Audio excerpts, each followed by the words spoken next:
Good morning, everybody. I hope you slept well in Hasselt. You found a good restaurant, hopefully, and of course, hopefully you enjoyed the Belgian beers as well.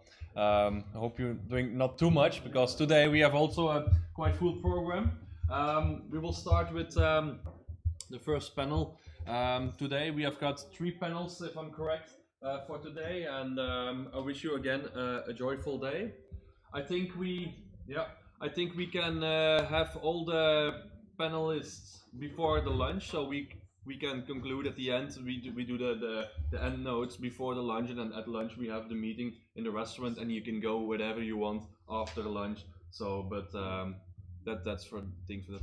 Very important notice from last night is that on the YouTube channel. May I ask the panelists to come to the front? Don't take the cell phone with them because it interferes with the programs here and it has some bad noise on the video. So the people who are sitting here in the front, please leave your cell phone on the table. Give it to a colleague who then he can take some pictures, of course. So let's just start with our first panel. I would like to invite the moderator Stefano. Yes. On his way.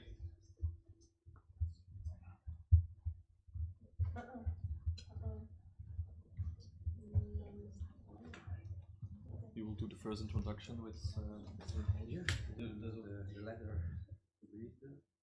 Okay. Okay. Great. Great. So good morning, everybody. Stefano Cigarini from Reggio Emilia Municipality, from E35 Foundation of Reggio Emilia Municipality, but I'm going briefly to present myself later. First of all, I have to read a letter from Ekaterini Jantsiou from the Greek Ministry of Social Work, Insurance and Social Solidarity that addressed us a letter for, I think, good work of us. So I'm going briefly to read the letter.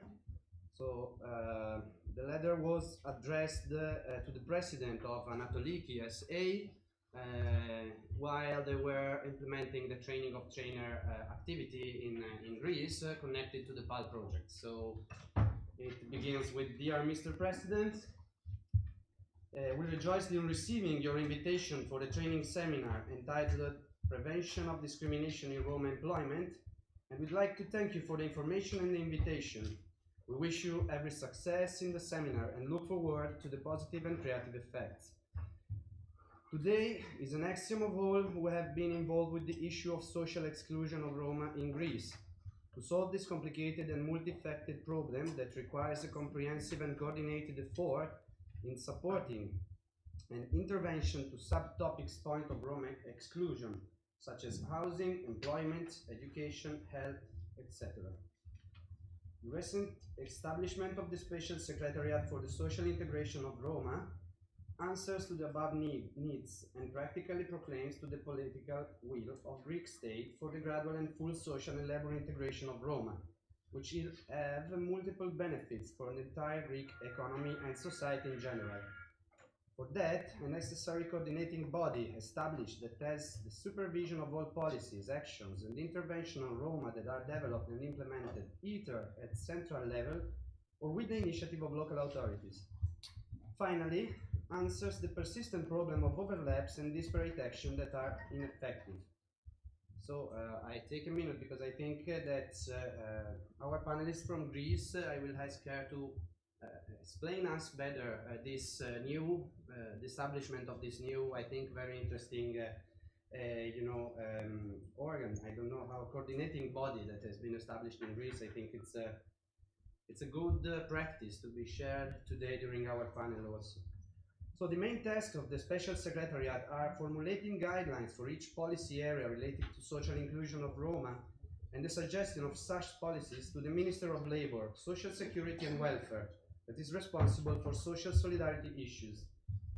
The collaboration between the ministries, the national, regional, local authorities and private entities for the design and implementation of intervention for Roma issues, the coordination and monitoring policies for Roma as access to education, employment, healthcare and housing. The establishment and development of GIS system for documentation, monitoring and evaluation of policies and the parallel mapping of the characteristics of Roma population that lives in camps and settlements cut off from the wider urban fabric. Providing advisories and technical support for stakeholders for planning and evaluate intervention relevant to issues of Roma and conduct workshops and events for this purpose. Conducting field surveys and studies of the living condition of these vulnerable social groups and the problem associated with housing, education, health and employment. Seeking and receiving information or necessary data for any public or private entity dealing with Roma issues in order to formulate the national policy. Transfer then of the national contact point for the promotion of the national strategy for the Roma from National Center for Social Solidarity to the Special Secretariat for the Social Integration of Roma. In general, the Special Secretariat is going to give a dynamic mobility in the issue of social integration in Greek Roma, monitor and connect the action and activities implemented both for Roma and all Greek citizens. Employment could be the driving force to attempt the integration of vulnerable social groups, including Roma. Equal access to the labor market is hindered by several factors. The most important factor is the negative discrimination against Roma in their integration process to the labor market. With good preparation, organization and support of Roma, sensitization of the general public and the potential employers, we could ensure the equal access of Roma to employment. Therefore, your intention to fight discrimination in the field of education and employment, to prevention activities and training sessions is necessary and important in the frames of an overall effort for the social and economic integration of Roma in Greece. The Special Secretariat aims and seeks to provide the development of cooperation networks in order to make possible the social exclusion of Roma in Greece. We are at your disposal in order to develop a stable communication and cooperation. Sincerely, the Special Secretary for Social Inclusion of Roma, I, Caterini Gianniazzo, from the Government of Greece. So that was the letter addressed for a good job to all of us, I think. So now I want to invite here our panelists, Teresa from Comunicheme. Or a little bit surprised. A little bit surprised? You don't seem to be, Teresa, but your name? My name is Josef Hayek, as you can see there. Ah, okay, Josef Yeah. Hayek. Sorry, I didn't read the No worries. there. And Stia from Anatoliki, of course, and Enrico from Fondazione Leon Lores. Siła nieść.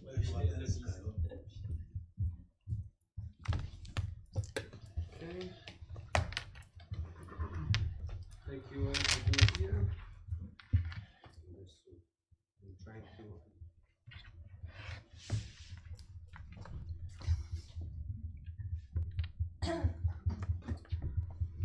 Okay, so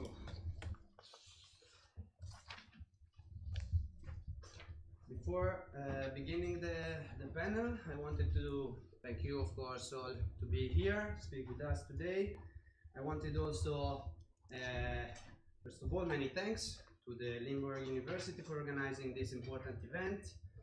And thanks for inviting also me in trying to coordinate this interesting panel, during which we are going to discuss deeper about the definition, the role, and the opportunities of social entrepreneurship. So we already presented the three panelists here, but I think you're going to better present yourself. I ask you to better present yourself at the beginning of your presentation. And I thank you, of course, for your intervention and availability. I was mentioning before, I am Stefano Cigarini. I work for E35 Foundation, that is a foundation of the municipality of Reggio Emilia. Most of you already know me. We met in several other occasions during this project. And our role is to support several institutions of our territory in internationalization paths. And one of the most important sector and actors we are supporting in this is the so-called third sector, so mainly social cooperatives we have in Italy and social enterprises. Social cooperatives in our territory in Italy, but Enrico, I ask you also to confirm, I think it's the most present type of social entrepreneurship in Italy. We have in Italy just a small overview, more than 12,000 social cooperatives in all the national territory, with more than 500,000 workers, so it's it has a great impact. And the GDP generated by the social cooperatives in Italy is more than 10 billion euro.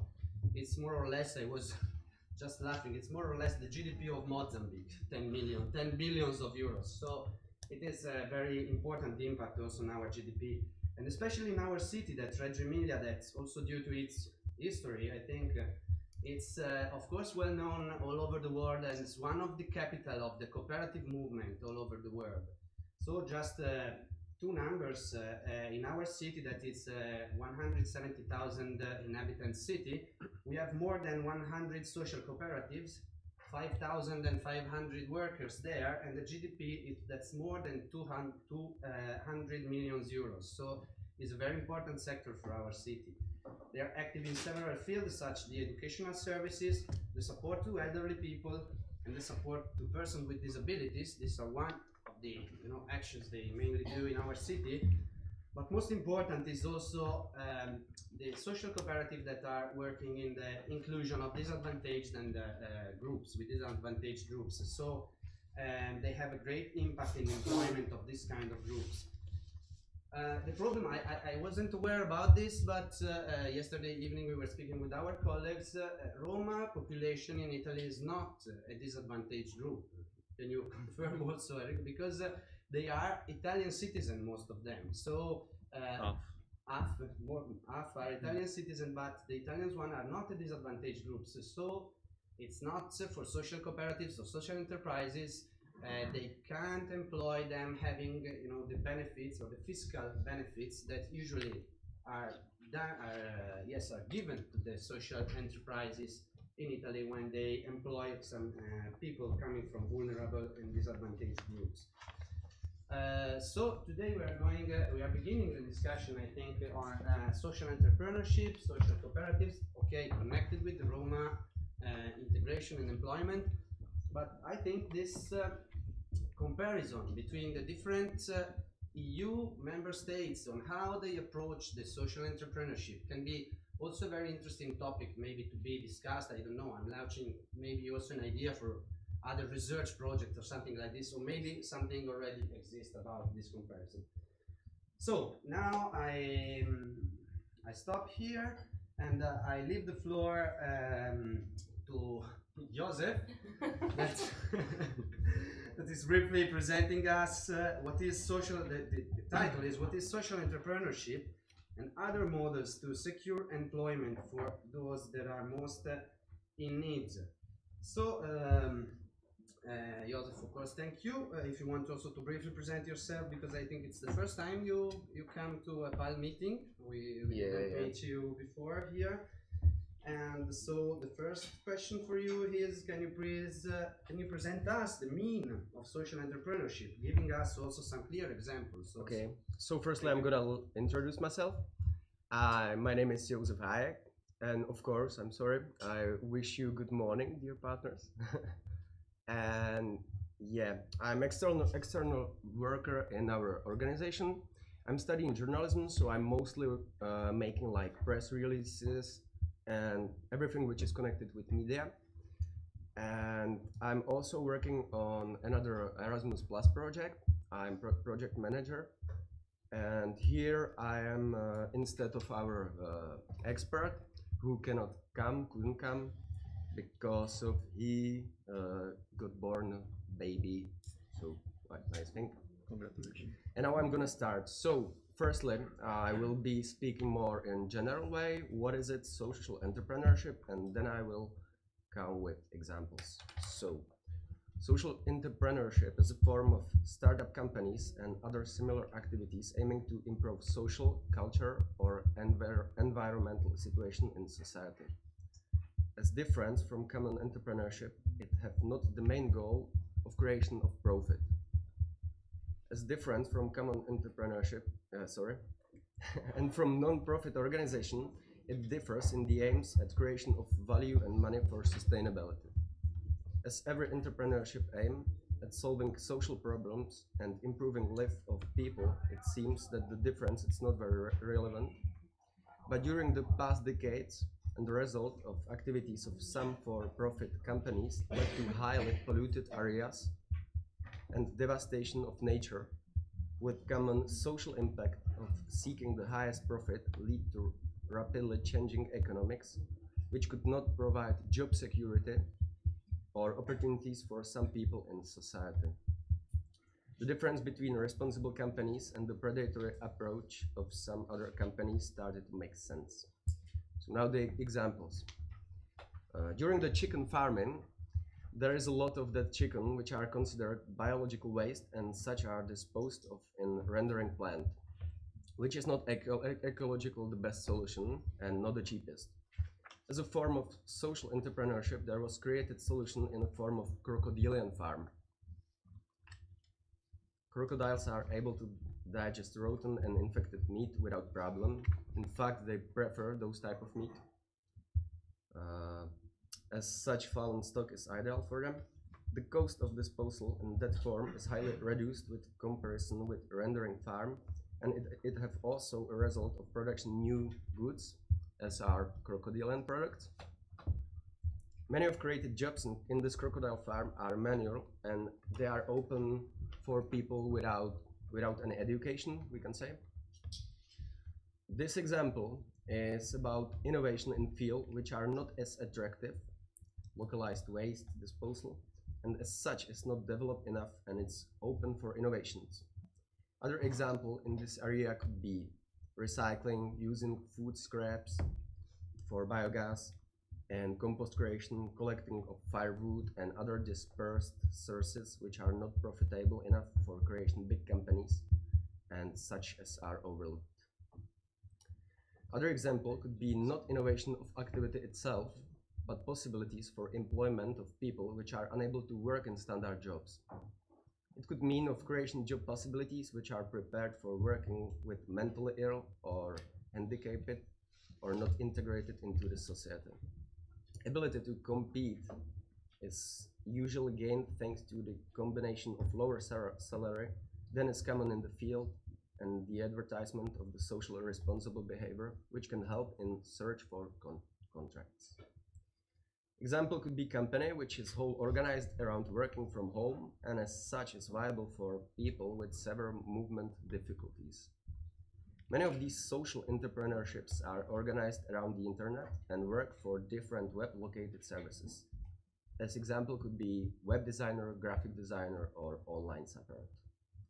Next option is is guidance and consulting for companies which are generally for profit but decided to improve in the area of social responsibility. This form of social entrepreneurship is about helping help others.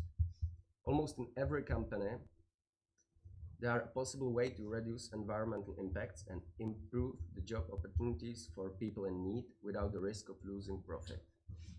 The investment needed for the application of changes in company is compensated by the improvement of public image.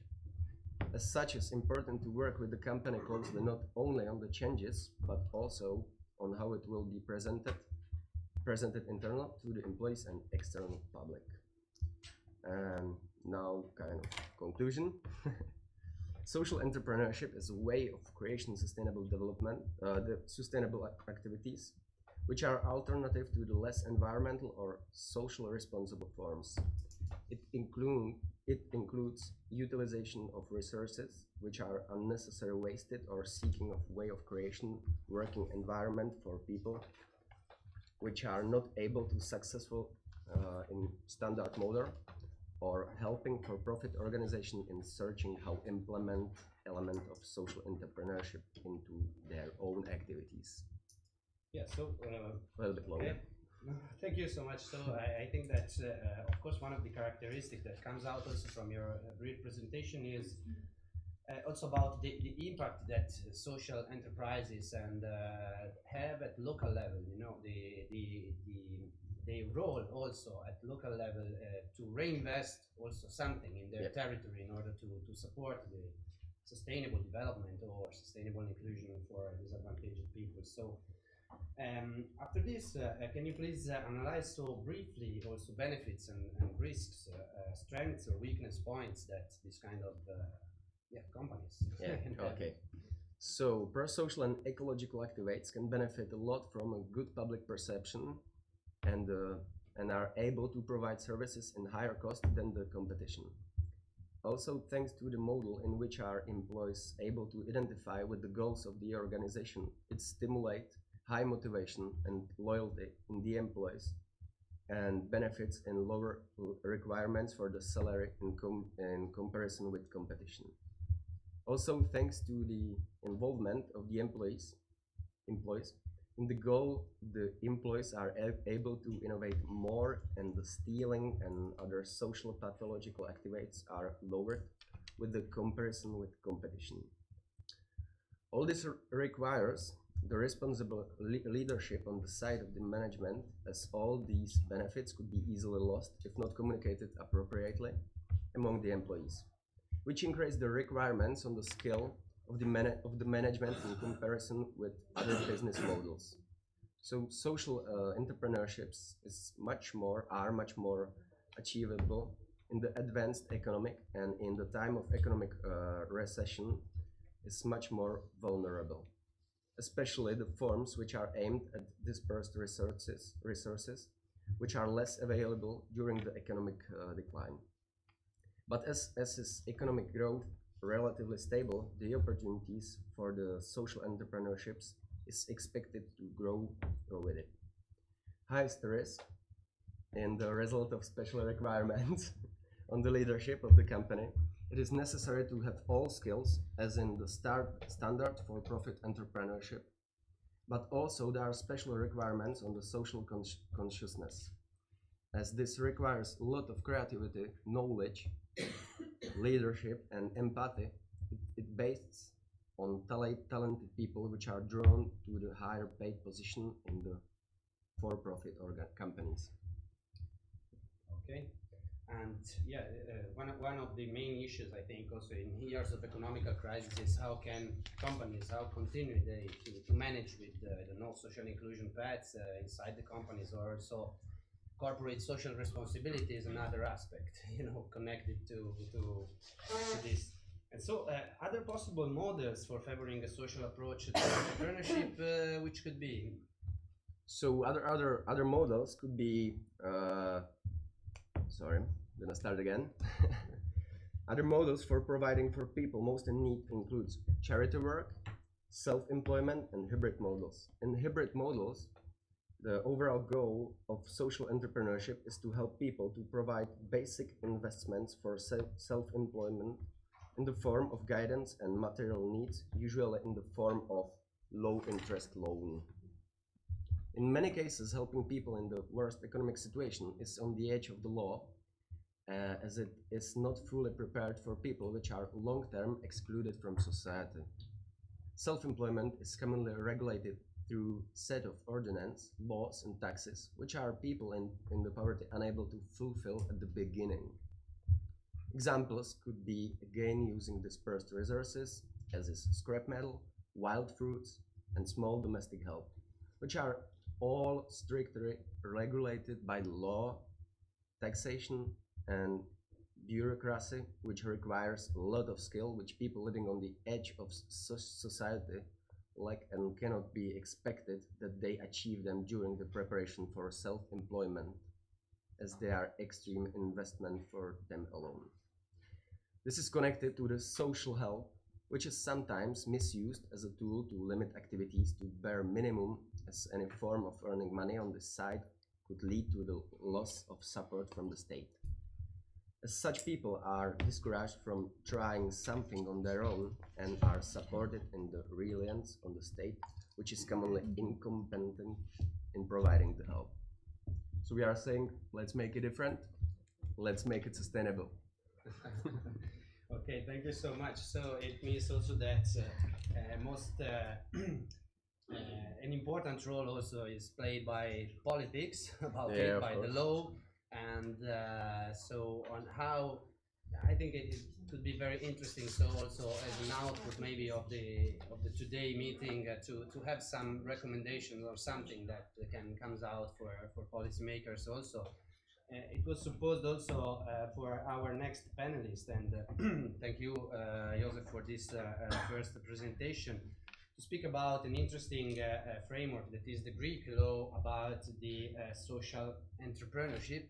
But maybe there is a very interesting document drafted by FTA on the Google Drive of the project that we are going to share in the next days. Today we are going now to present some, some examples from Greece on how Roma, are included in some working paths, in some social companies, social economy activities. So I don't know, I leave you the floor. Thank you very much. Stefano, my moderator, thank you very much. Dear partners, good morning.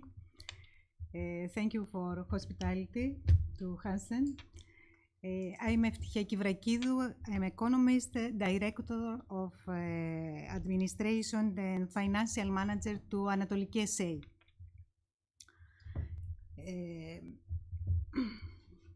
Anatoliki SA is a development agency of Eastern Thessaloniki's local authorities.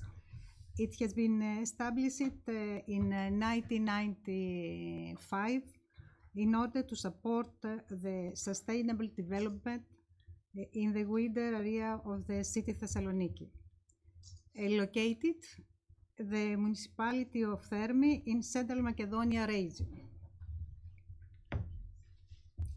Anatoliki SA is active in the following sector: human resource employment, environment, energy saving, local authorities and business support, rural development, promotion and innovation,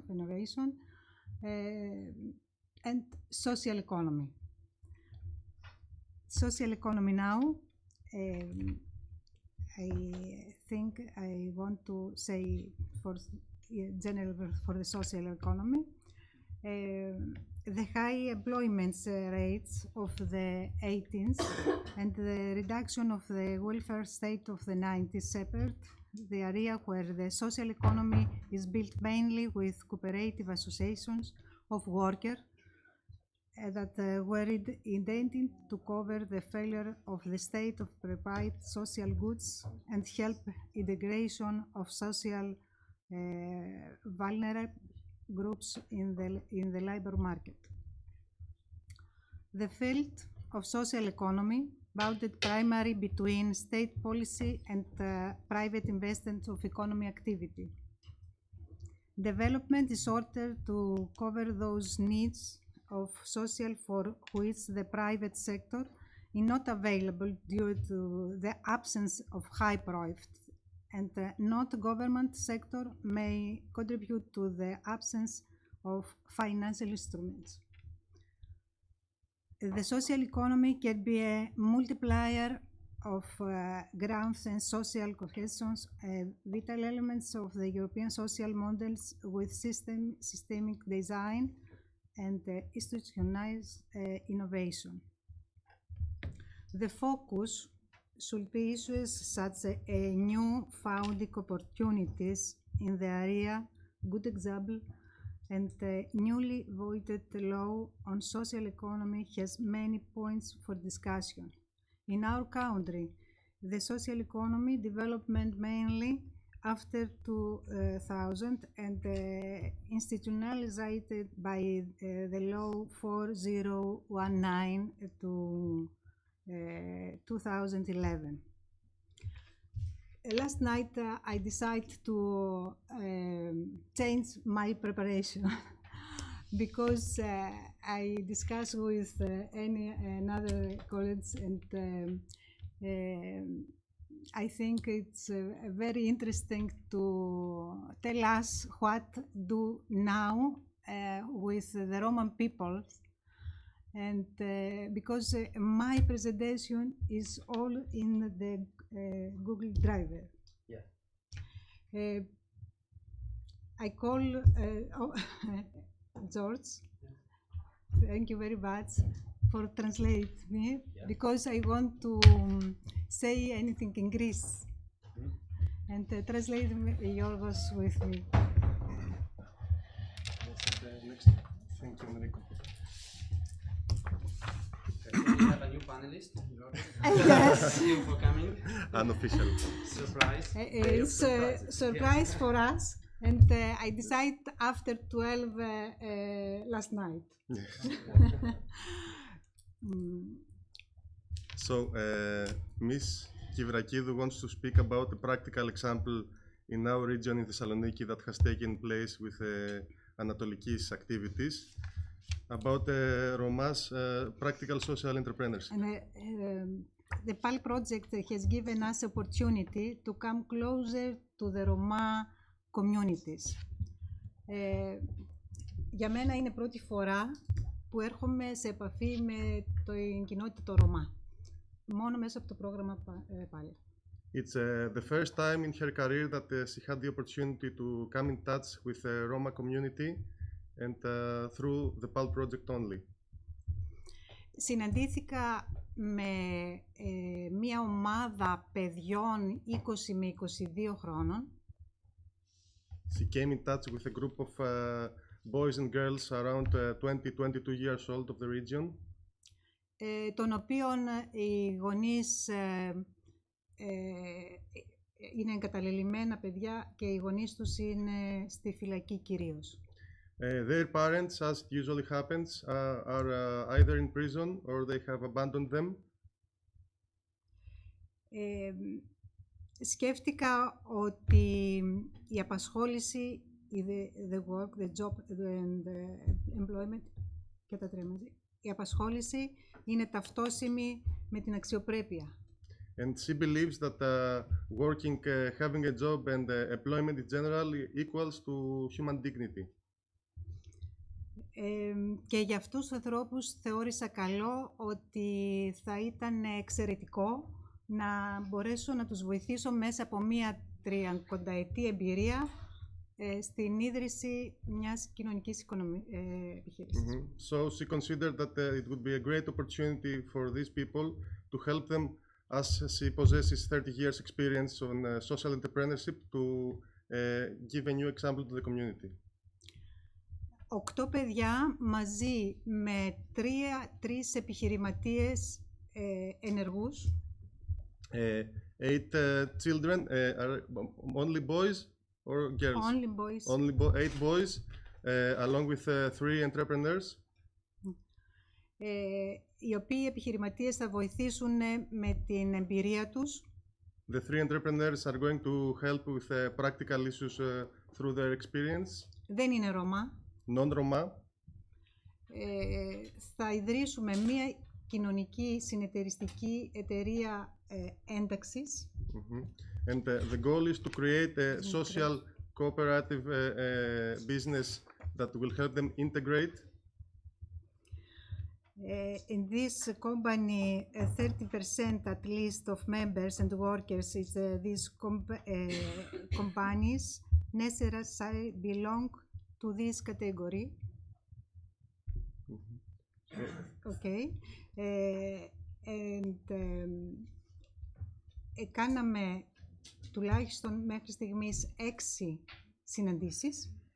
We have made 6 meetings thus far with, along with the boys and the 3 entrepreneurs. Και σκεφτήκαμε το αντικείμενο της εταιρείας. And we almost decided what is going to be the goal and the subject of the social enterprise. Βρήκαμε ότι κάποιος έχει σπουδάσει σεφ. We discovered that one of the boys has studied as a chef. Κάποιος οδηγάει μηχανάκι. One of them has a driving license for a motorbike. Και αποφασίσαμε ότι μπορούμε να κάνουμε μία εταιρεία και πάνω σε έναν κεντρικό δρόμο. And we decided to establish a social cooperative over one of the main roads of Thessaloniki. Εκεί που περνάνε μεγάλα αυτοκίνητα.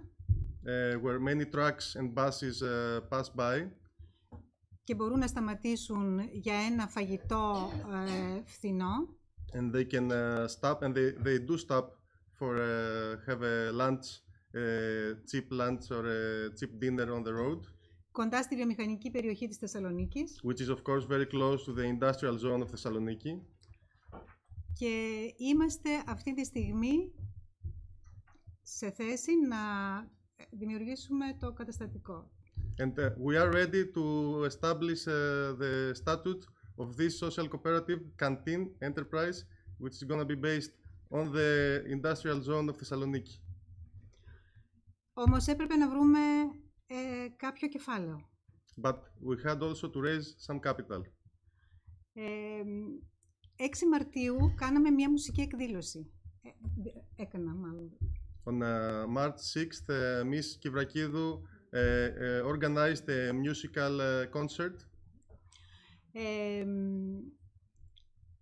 Και πριν από αυτό έχω πείσει 2 ιδιωτικά σχολεία να κάνουν τον μπαζάρ των Χριστουγέννων για τα παιδιά. And before that, she also communicated with 2 private schools that held a Christmas bazaar for children, and especially Roma children, in order to raise capital. Ήταν crowdfunding. Crowdfunding, yes, at its best. Μαζέψαμε ένα πολύ καλό κεφάλαιο, σχεδόν 15.000 ευρώ. We managed to gather a good capital around 15,000 euros through the Christmas bazaar and the musical concert. Yes.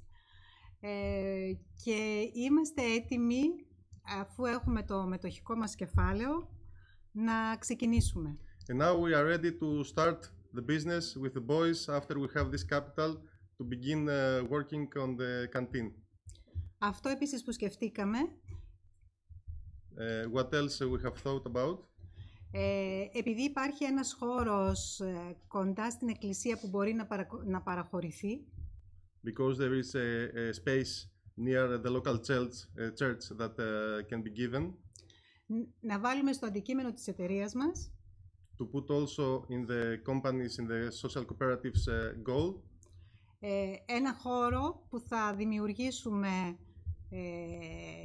υδροπονικά φυτά, an area where we are going to establish hydroponics cultivations, να έχουμε μια καθετοποιημένη επιχείρηση, an integrated social enterprise, που θα παράγουμε, θα δημιουργούμε, θα μαγειρεύουμε και θα πουλάμε. where everything is going to take place through those 8 boys, cultivating the food, cooking, and delivering and selling the food to the local drivers.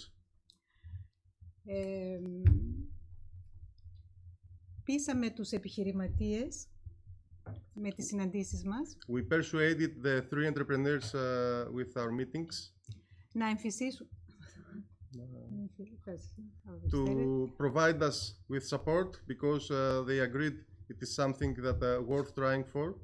τι σημαίνει νόμιμη επιχείρηση, That it is a legal enterprise run by Roma people. τι σημαίνει να έχουμε αποδείξεις και να πληρώνουμε φόρο, That it's gonna have to issue receipts and pay the taxes as everybody else. και τι σημαίνει ότι πρέπει να κερδίσουμε για να μπορέσουμε να έχουμε μια ευπρεπή ζωή. And they also have to earn some money after the end of the day in order to have a living.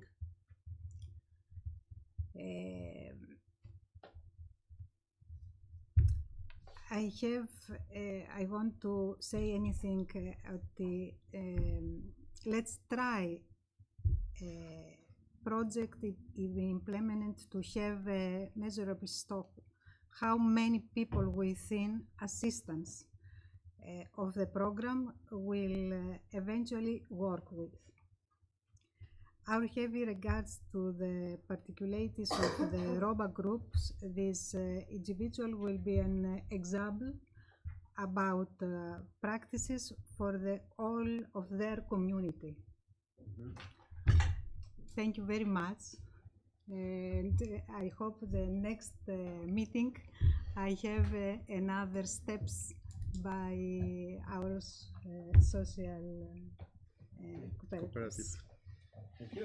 I think that, of course, it's an interesting experience, this one, but the challenge, of course, of I think social entrepreneurship in general is the sustainability. One of the challenges, I think, is how can this kind of enterprises stay on the market? how can this sector maybe now has also to reinvent itself, I think, because in our city we see, I see the example of my city, of course, and we see that many social cooperatives or social enterprises are connected, of course, and it's right, I think, to the classic industrial sector, you know, giving some jobs for them in order, you know, to support the normal production. So we have small factories managed by social cooperatives with the involvement of disadvantaged groups, but with the crisis also of the industrial sector, of course, also the job for this kind of cooperatives that are doing small works that are giving a small added value to some products is, of course, decreasing. I think that also this sector, I have some faith because it demonstrated in several occasions that is able to innovate itself.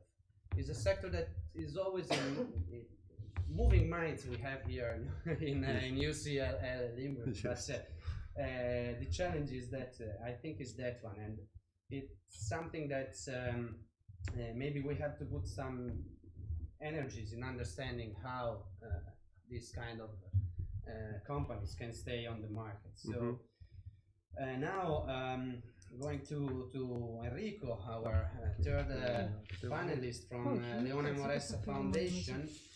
He's going to present briefly the national report on labor inclusion with a focus on Roma in Italy. So, which are, Enrico, this kind of work, the objective of this national report and with specifications on Roma inclusion? And also, Roma is one of the disadvantaged groups to take into consideration, both the Italian and non-Italian in this case. Okay, thank you, Stefano. And first of all, I present myself. Yes, of course. I'm a researcher from Fondazione Leone Moressa, that is a private research institute in Italy, in Venice, focused on the economic issues related to migration. So our topic, main topic, is the economy of migration. So to focus the debate on migration on statistic and economic data. So the labor market, the taxes, the wages, and all that can be measured by statistic official data. In this case, I present a report conducted not by us, but by an Italian NGO based in Milan, that is Casa della Carità, House of Charity, that is a Catholic NGO.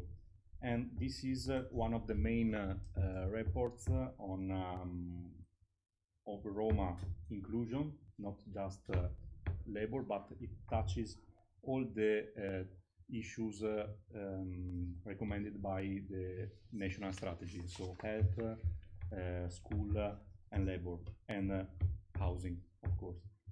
The objective of this report is to provide an accurate representation of the current situation of the Roma minority and the extent of its social inclusion in Italy. I think the key of this report is the sampling methodology, because one of the main difficulties in Italy, but not only, considering Roma people, is to have statistic and quantitative data. This report is based on, this research is based on a sample inquiry, and the sampling methodology is quite scientific, quite strong, based on a sampling system in each Italian region.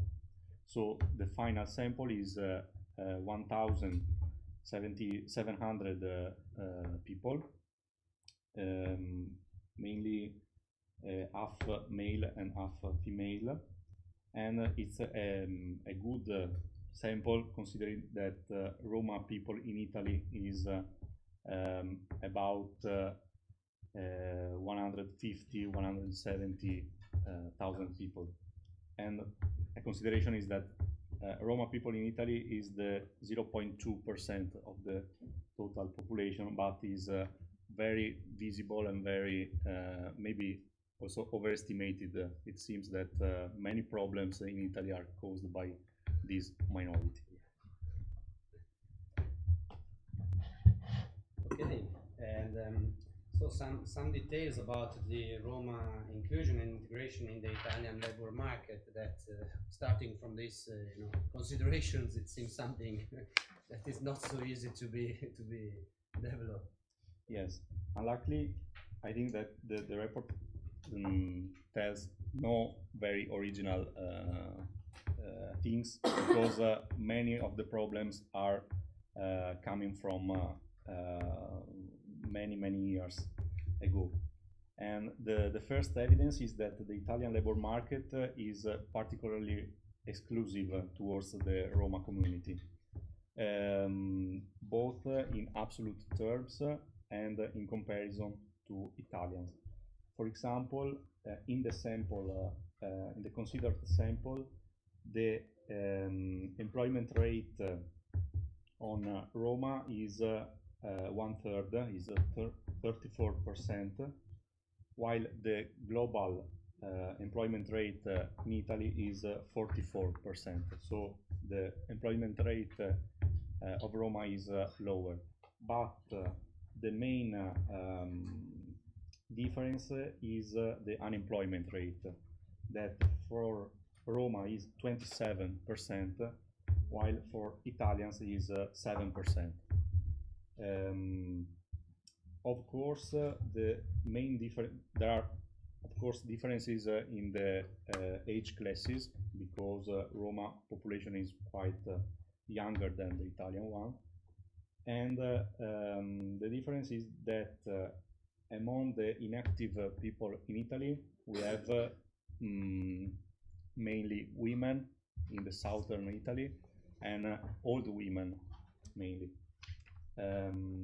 While among the Roma population, we have a great part of unemployed and a strong part of inactive that are not available to work.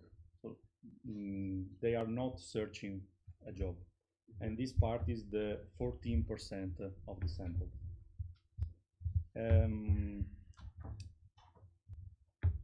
Okay. The report, the research highlights also the inequalities based on age. In particular, we have in each age class we have a gap between Italian and Roma. Okay, I didn't answer your question. Was if Roma considers both Sinti and Roma, or Italian citizens or not. In this case, we have a global view, so they are a unique yes, but we will see then that there are several differences between the two groups. Okay. Okay. So as I said, the NEET condition, so people not in education, employment or training, is very common among Roma, more than among Italian. And in particular, a significant age group is the 2029 group that have an employment rate among Italians of 46%, and among Roma 37%, so very lower. Okay, and a strong evidence is about the kind of employment, the sector and the kind of contract. Among the employed Roma, almost an half is self-employed, 46%, and another great part, almost 40%, is private employee. So we have a very, very low part of public employee. And this is, of course, a great feature of this kind of population. And an evidence linking job with school is that the 20% of those who completed middle school are employed. So school is a way to find a job, of course. We have also a gender disequality, because women, mainly women under 20, register a high level of unemployment and inactivity. And we have a strong relation with living condition. Unemployment rate is very high among who lives in irregular settlement rather than who lives in a house. And this is a very critical point of Italian situation, the housing, the emergency of habitative condition. But do the data take into consideration also people that are active in non-formal economical sectors, or only the formalized one? Yes, being a survey, a sample survey, the question was, you were employed in the last, I think, 2 weeks. I don't know exactly. So this was the question, and of course, a great part of the employed was in. I'm looking for the exact data. Is without contract. I think almost the 30% was without contract.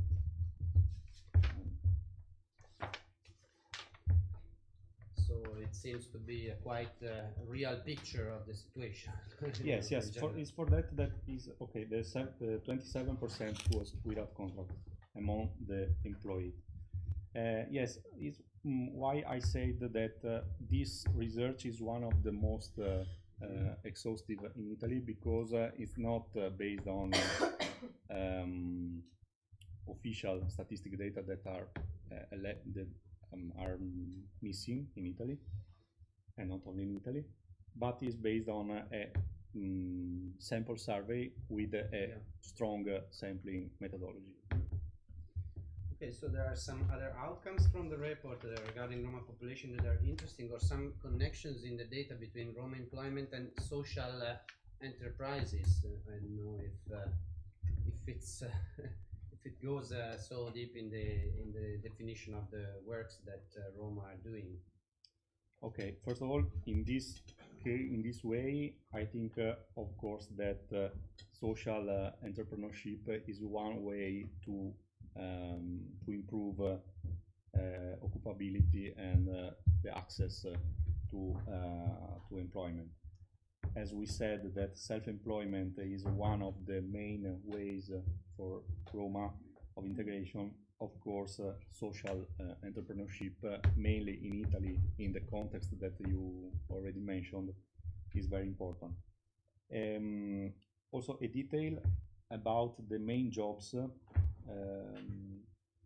registered by the research that are quite we registered a strong segregation of Roma in particular sectors. For example, young men in metal collector sector, traders and street sellers for males and females in the middle age class, 30-50, men in 30-50 in unskilled labors, and women mainly in clean jobs. And finally, some considerations and conclusion.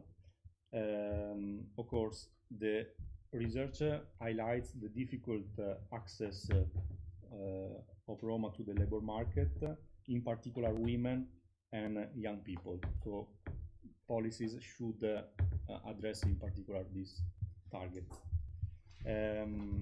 as I said, the unemployment rate is linked to the living condition, and my personal opinion is that this is the main topic in Italy, in particular in Italy, because at the national level we have not decided if we want to follow the indication of the international agencies that say to stop segregation and camp policies, or we want to continue that. So if we don't decide that, we cannot speak about labor inclusion and labor integration, because the debate, the public debate, is always focused on the emergency of the habitative situation. Okay, and finally, the sample was asked which are according themselves, the main causes, the main factors causing unemployment and difficult access to the labor market, and the majority says discrimination against the Roma, but also a great role is played by the economic crisis and the general context in Italy, and not only the difficult, as yesterday someone said, the difficult to find a job is for all the population. So the most the lower part of the social classes are of course in particular affected by this problem. Yeah, it is interesting. I think also when we speak about the emergency, you know, that it's always emergency. If we don't make this step, skip from an emergency situation to a normal situation, it's also difficult, I think, to think on some development policies.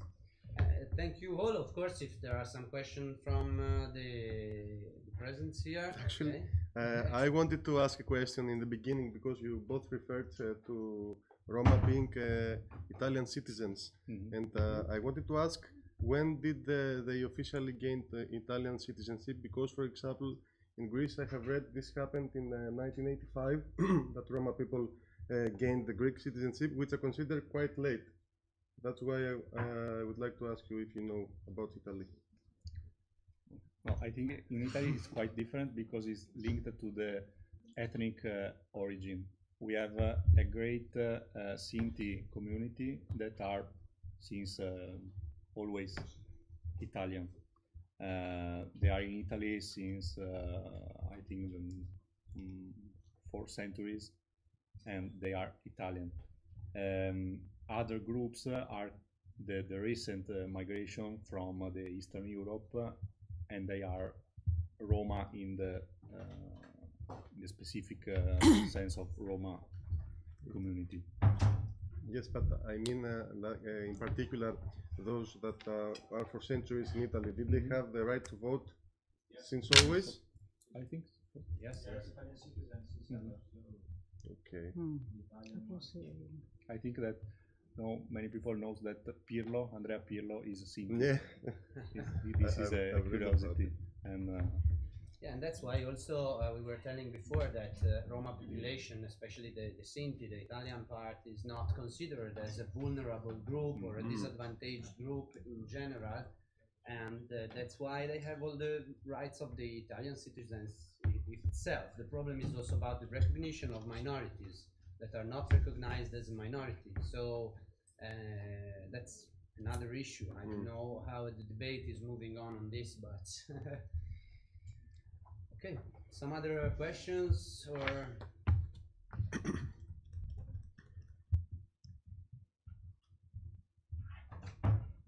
Okay. So I think we can close in time our panel, more or less.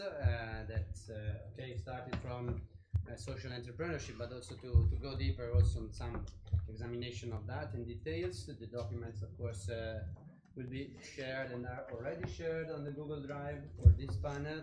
And thank you. Give the floor.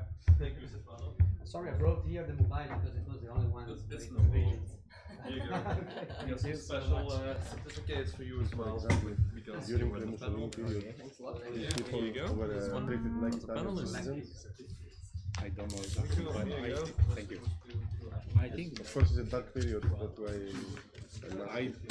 I have to check, but they are And are they located in the whole region of Italy or in mainly in north, the south, north. or north? Mainly in the north. Okay.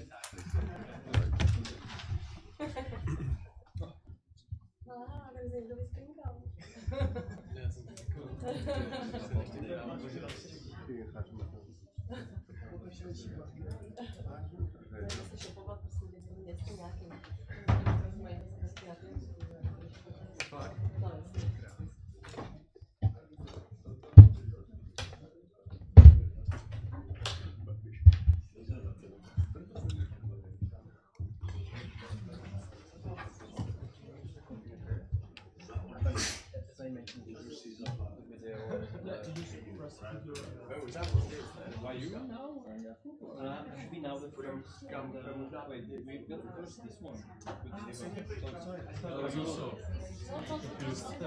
Very happy that you would like to present. I like your enthusiasm. Okay.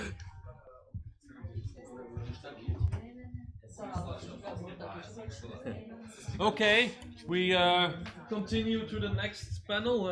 Therefore, would like to invite Javier to be the moderator for the next panel. It will be a short panel, and after that panel, we will have a short coffee break. It's not mentioned in the program, but we have some time to have a coffee break after this panel first. So please, Javier, the floor is yours.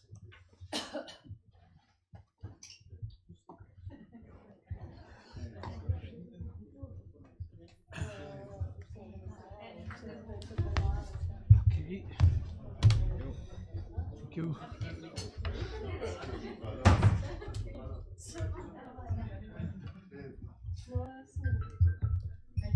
My own will.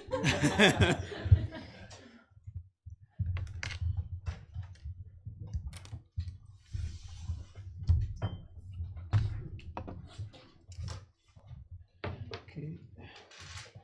Good morning, everybody. Morning. Hello again. Hello again. Kalimera. Kalimera. Egunon in Basque language. This is a singular panel. This is the best panel, the most singular panel. We are just both. Perfect. Yes, just Eva and I and me. And unfortunately, we have a really good panelist. Not a good moderator, but a good panelist Thank you. to I explain pay you. him. Yes, okay. And we have enough time to explain you many things. Yes, we can think- discuss. We have time to explain you about sorry, about Levilat de Compétences. This is a really good tool to valorize the experience and the competence of the people. A really good tool for us. We will have enough time to explain what happened with digital economy.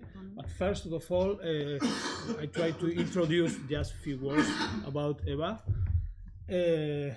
Eva is a learning management system engineer. Yes.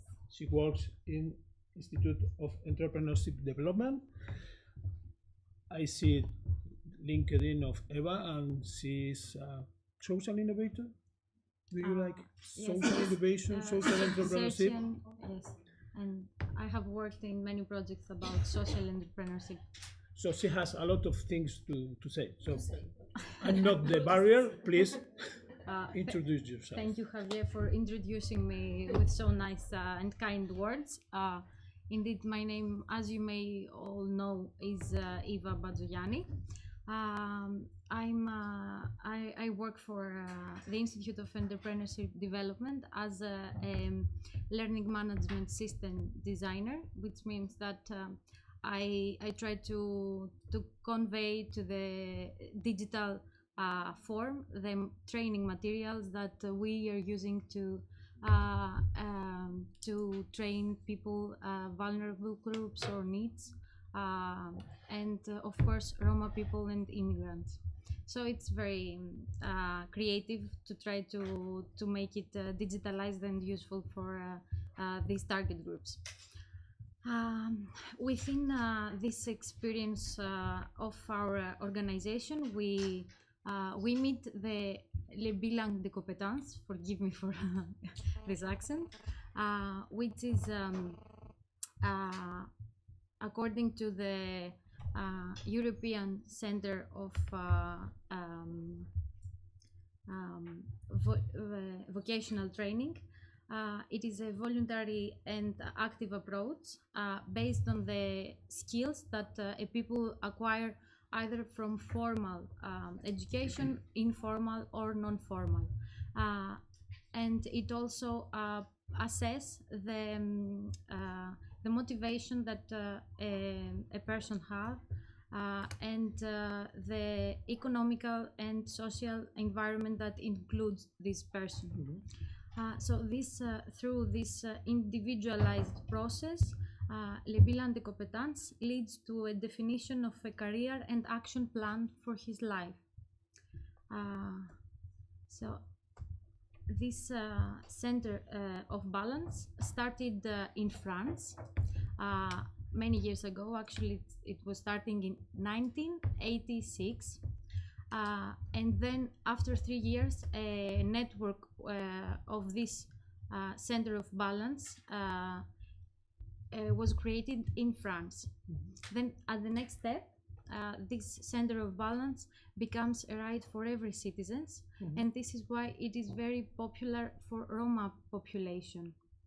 At the next step, this was conveyed as a best practice to many European countries, and of course in Greece also. So in 2000, the year of 2000, a European quality standard for this bilan de compétences was established. And then the next step, they created a network of these centers. So what makes the le bilan de compétences special is that it was not based on expert view, but from a social dialogue with the people in need. And the purpose is to define the career project and to make the beneficiary the actor of this procedure and not just an object to the hands of the expert. If I make clear. Sorry if I'm not using English language very understandable. No, me. Don't worry. So this bilan de compétences organization is separated in 3 phases.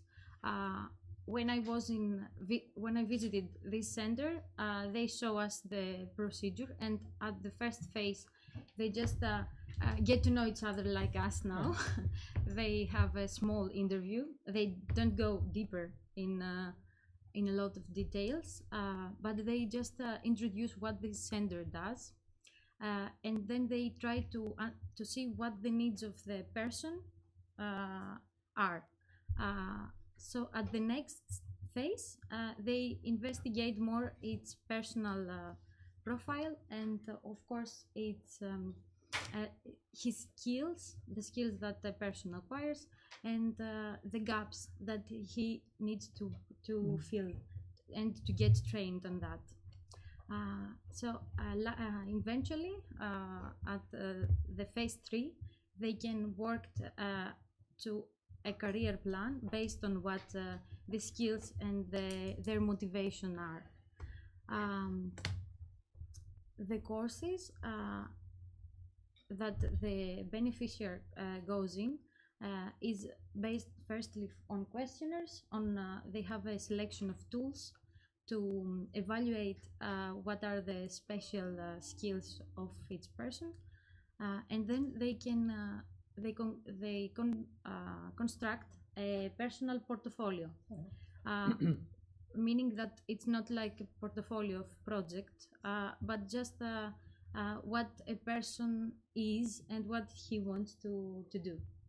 And then a very important clue of this procedure is that the consultant, which is working with the beneficiary itself, but also in groups to help them work in a group and also in person. The consultant helps the beneficiary to seek a job. They don't find him, they don't place him in a position, but they do a simulation of different job positions to see in which he should fit, he would like to be, and then they help him to seek for a job, which is very important because they learn how to pass through an interview or to learn to use tools to find the job. And through this training,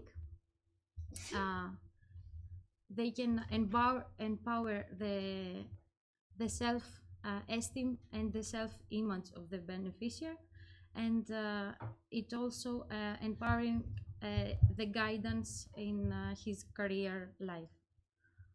So this is the presentation of les bilans de compétences. I think that many times I heard from other people that they know this, like you, Javier. We had also discussed about that. Yes. And it's a well-known certification in many countries. Yes. Because it's difficult to certify, to find an institution to certify your skills, your non-formal skills. I try to connect this. Thank you for your overview. I try to connect this good tool with the yesterday discussion, the yesterday panel, because we talk about we need certificate. We need to come back to the education, but the first step of each one of the pathway is always a deep understanding of the user.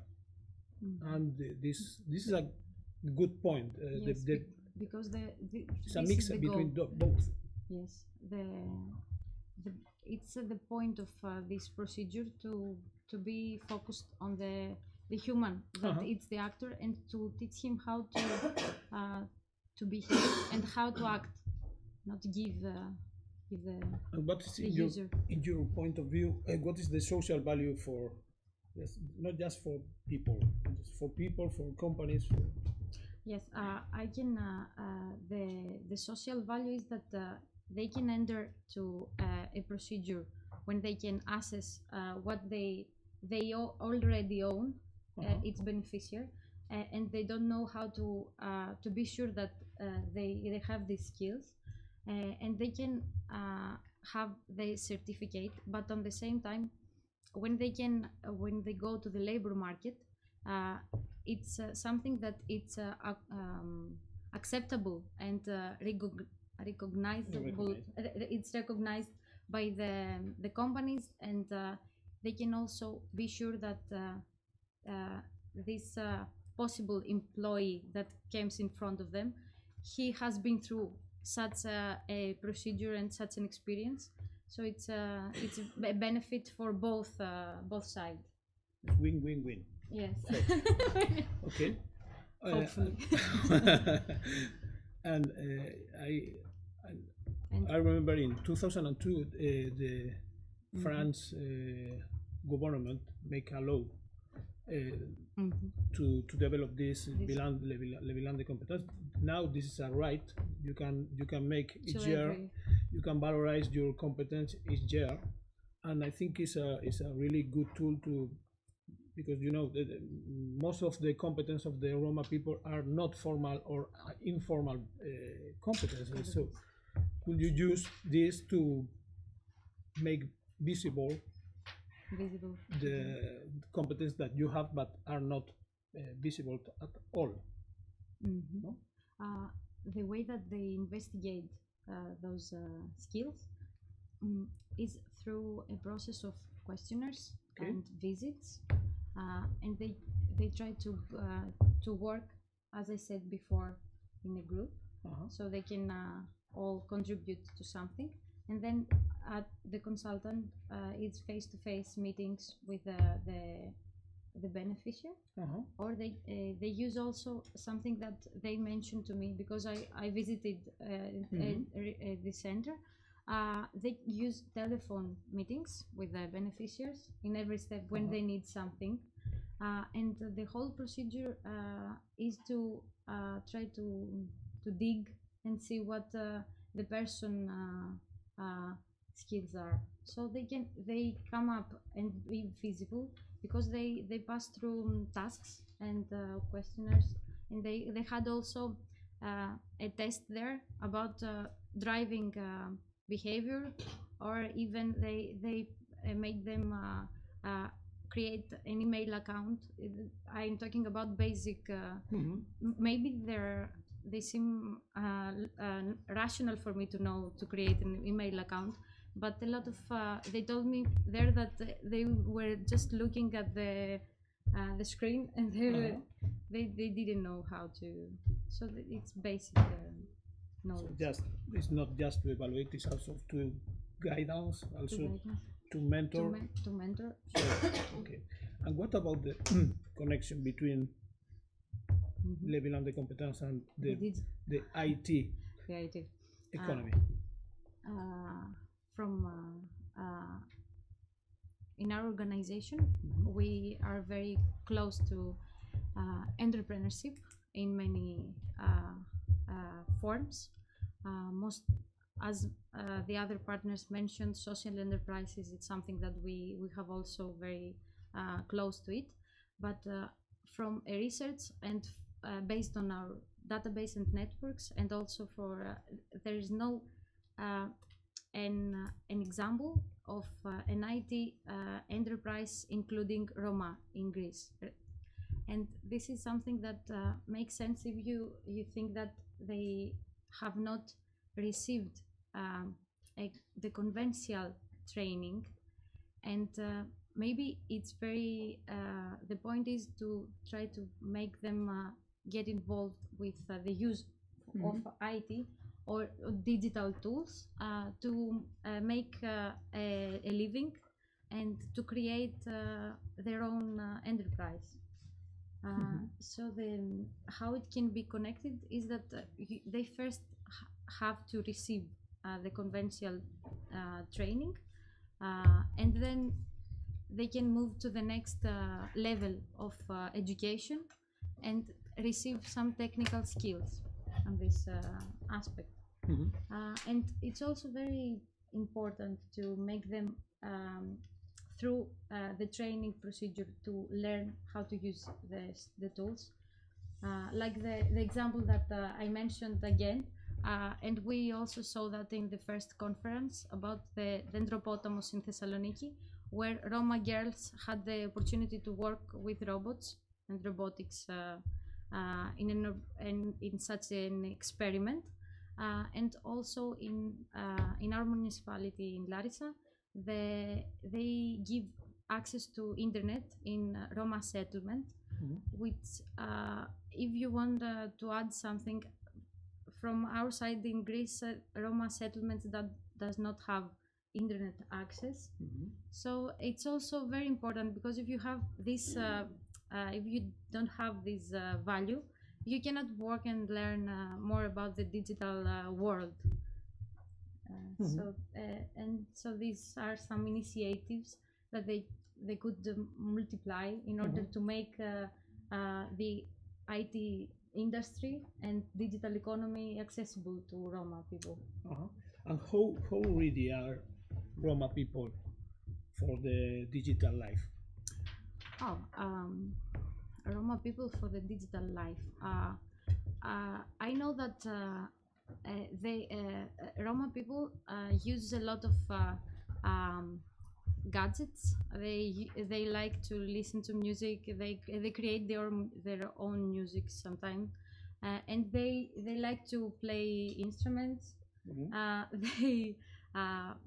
They are a lot of creativity with themselves. So they, of course, they are very interesting to learn about the new gadgets and new ways to work with technology, record their own music. So I think that let's say the everyday technology is very close to them. The good point is that they can start to see that this use of technology is not only for entertainment, but they can use it to start their own enterprise. And to be honest, it's very good opportunity because it doesn't requires a lot of funds to start. I mean, contrary to other type of businesses. In your point of view, are they open to use the technology, the robots, and this kind of?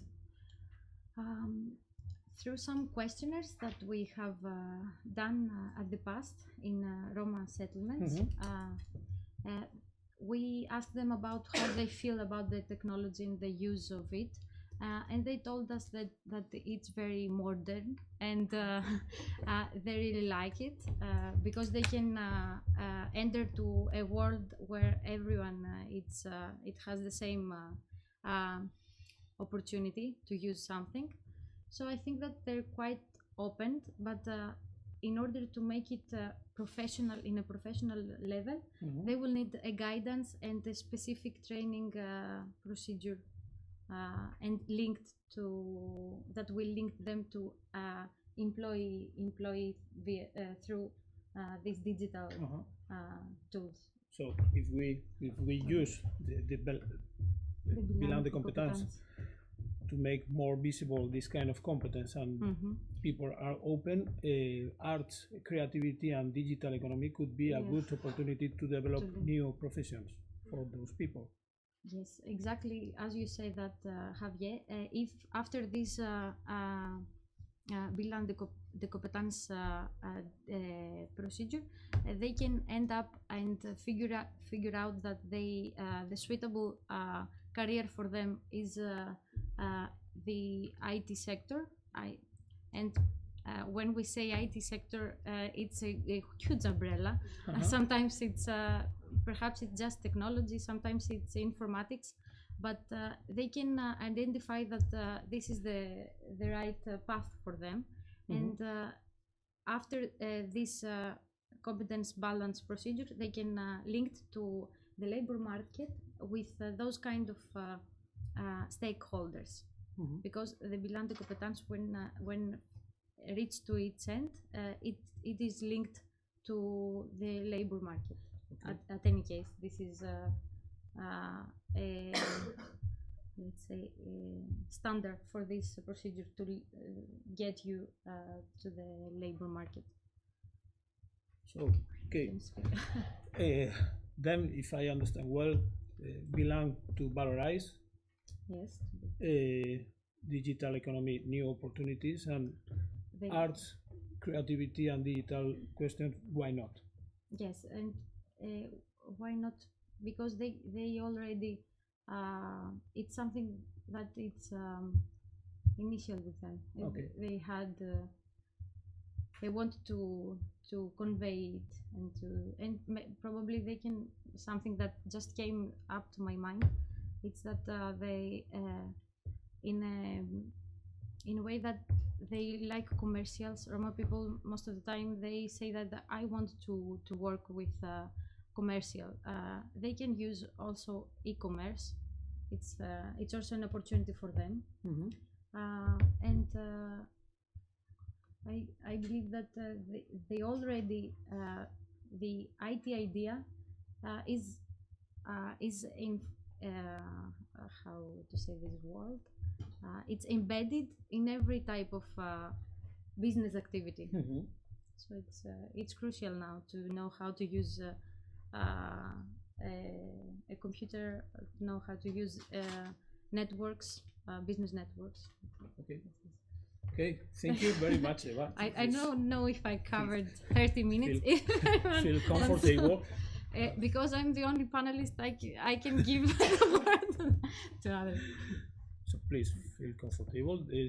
Thank you very much for your inspiring ideas. Could you have any question to make? Me? If not, Yes, could be a good time to go to the invisible coffee. Yes. So thank you very much, Eva. So, thank you also. Thank you. And thank you, my moderator. Thank you both for this presentation and sharing of the ideas and information. As I promised, and also like Javier say, we have a coffee break now. I think we can start back at 12, so just get some coffee and get in, and then we can start with the final panelists. So we have time now. Good. Okay. See you soon. So I see that the panel is almost completed. So if Valentina will like to join us, okay, and then we can start with this last panel, microcredits and other experience. I'm very happy that Andrea would be the moderator of this session. She's also happy. Full of confidence that you will do a great job. So once again, we will pay a lot of attention for this last panel session, and then we have that's okay. Then we have our next. So good luck. Floor is yours. Yes. So our panel 5 is last but not least of our conference Employ Me program, and our panel will deal with microcredits and other experiences of Roma school centers.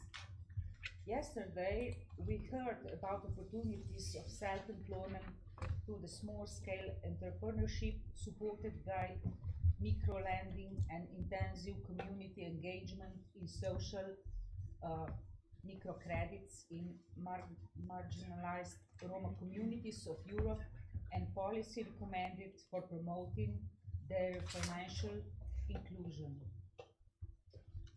We could make a conclusion how important is created an environment for the Roma to start up a business within the formal economy.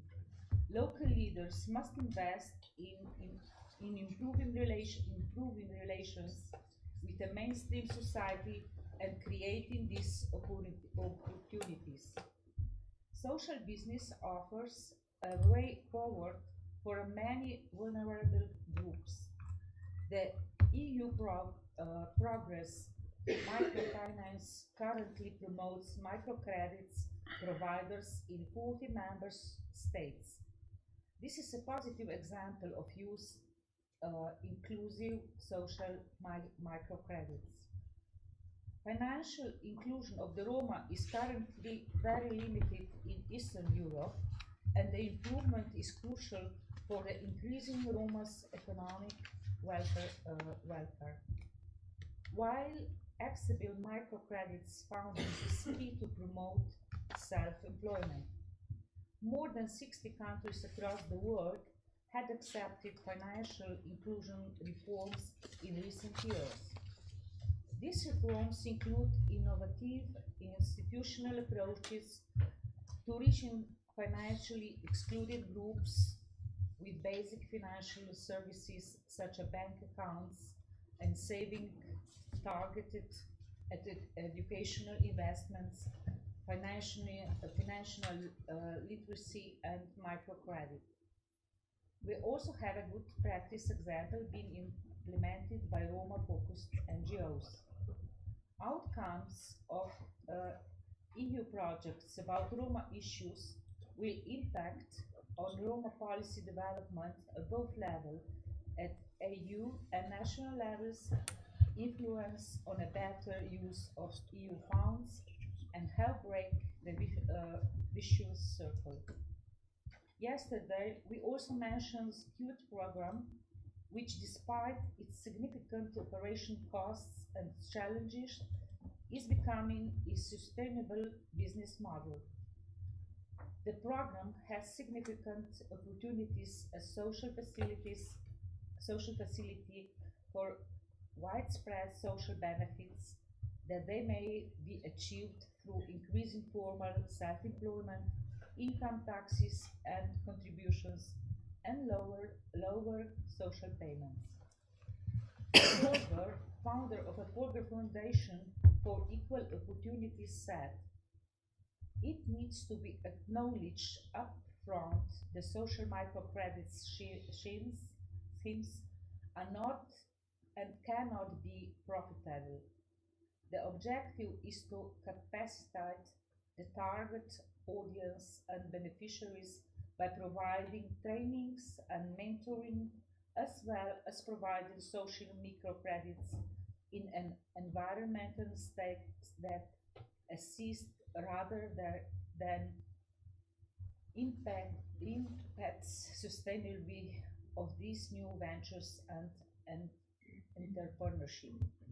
The funds provided and to be provided for the social microcredit schemes are our investment will bring returns to the whole society as a real jobs are created and sustained in these marginalized communities. These returns can be measured as already as a new employment become taxpayers. These gains should be invested into social microcredit programs, and the provision of funding should continue in order to secure the much desired financial and economic inclusion of Roma. So we have our panelists here, and we talk about these issues more detailedly and from real examples from real life. So our panelists today are, and I would ask you to introduce yourself. Who are you? What is your occupation? And where are you from? So we can start with the first one. Okay. I will start. Thank you for the floor. It has slightly changed, so now it's the Museum of Romani Culture. This was like the first draft. But anyway, I will need a computer, and I want to show you something what I think you that would be interesting for you. I will give you my place.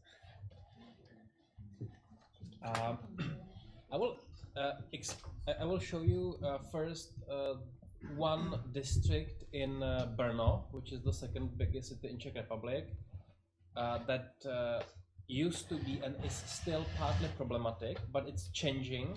It's a place where many Roma people live, and I tell you why the image of the district is changing and what is improving there.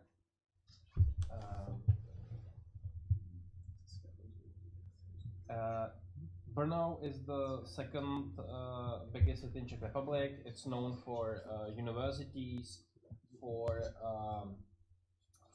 a lot of young people. They are high-tech companies, and for example, a lot of antivirus programs comes from software come from Brno. This is okay. Is it? We just press the button here. Yeah, but now, okay. Yeah, it's okay. So just to give you an example about Brno. If you type Brno Bronx, you get a different image, and it's the image of a socially excluded area. It's an area which is very close to the city center, but it's a problematic area. It used to be the place from which the German population were expelled after Second World War new people arrived. Many of them were Romani families from Eastern Slovakia with different standards, and also during the communism, the area was very problematic. For some reasons, the area is now becoming better place than it used to be. There are some reasons for it. First reason is that it's it's the economy. Czech economy is working. There is very low unemployment. For example, the minimum wage is growing.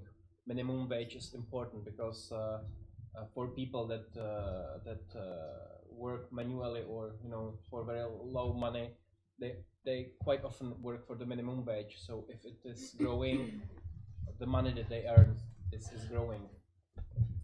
There are also indicators. For example, the real estates are growing, and people are moving into this place. Essential role in one of the key roles in the transformation of this district plays the Museum of Romani Culture. Museum of Romani Culture is actually a multifunctional place. It's not just the museum. It's also a open cultural center and threshold place, and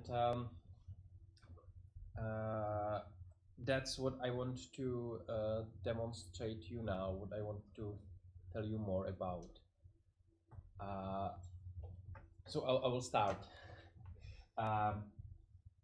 Museum of Romani Culture. It's important that in the area where Roma people live, there is some place where they can feel proud of being Roma, where they feel being welcomed, being received, where they feel that that's the place that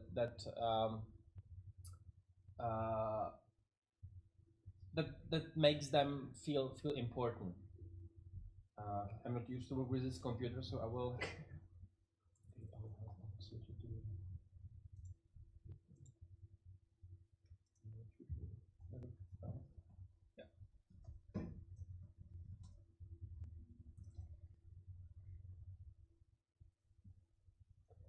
Yeah. The museum offers not just very interesting collections, which I will show you also, but does much more. It works systematically with the whole families from the neighborhood. It offers tutoring programs. Now there are some 60 kids involving in the tutoring programs. It offers of course, plenty of voluntary possibilities to work for the museum, but they also offer the study visits, even training programs. These training programs are paid. So, for example, Roma who are from different countries or from different cities, they can come to Brno. They can work in the museum temporarily, and they are being paid for it, and even their housing allowance are being covered, and their traffic costs are being covered. In the museum, I'm going to tell you more, but I will also show you interesting 3D virtual tour through the museum, because it's really interesting, and I think it's quite unique place in the world. There might be some other museums, but this is quite well financed from the Czech Ministry of Culture, and I think the museum itself is a really good example of good practice. It presents the story of Roma it starts in India. So here there is the information about the cradle, the origin place where the Roma people come from. It's very like modern or postmodern made. So it's presenting the stories, not just single items with this text, but it's presenting the story, one big story of Roma people. So this is the story of the Indian cradle. Then other exhibition, other room is dedicated to the story of Roma on the road. It's this one. So the story of travelers, again with a lot of information, the real items, the real historic things. There are some, I think, 30 or 40,000 items that they have in their collections, and they collect more and more. It's one of few museums in Czech Republic that is quite rich enough to buy new stuff and making more and more exhibitions. Another room is the life within the Romani communities. It's, for example, this. Then the magic. Roma people are very spiritual, so the spiritual life plays important role in the life of Roma. They are, for example, very religious, they are believers, which is interesting because in Czech Republic it's the country with the lower level of we are a very atheistic country, so the religion plays very important role in Roma communities, much more important than in Czech families. I could go on and on. There is, for example, this in search of home. This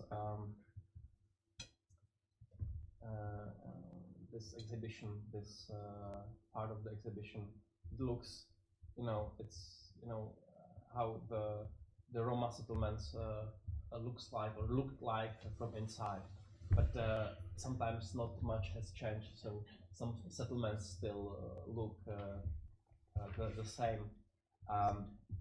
So when Roma people come, and many people are actually, many visitors are from the Roma environment, from the Roma district.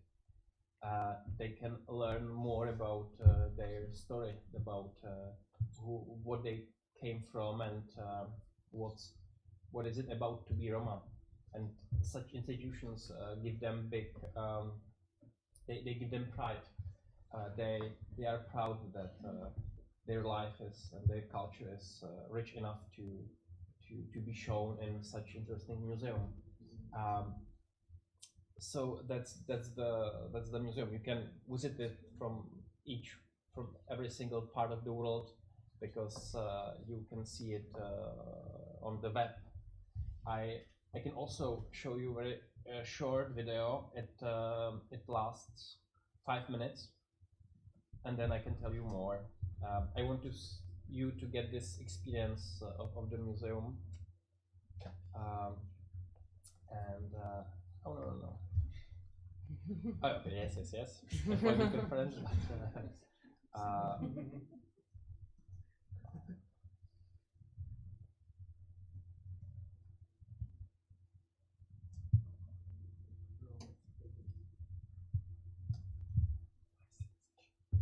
Also, it's important to say that in this museum, approximately half of the staff are Roma, including the managers and including the female director. From Paris City to New York City, everyone wanna be gypsy for one day. From Macedonia to Guatemala, everyone wanna be gypsy for one day. From Paris City to New York City, everyone wanna be gypsy for one day.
Muzeum jsme začali zakládat na jaře roku 1991 a dlouhých 13 let jsme fungovali v provizorních podmínkách, byť jsme pořádali výstavy a nejrůznější akce.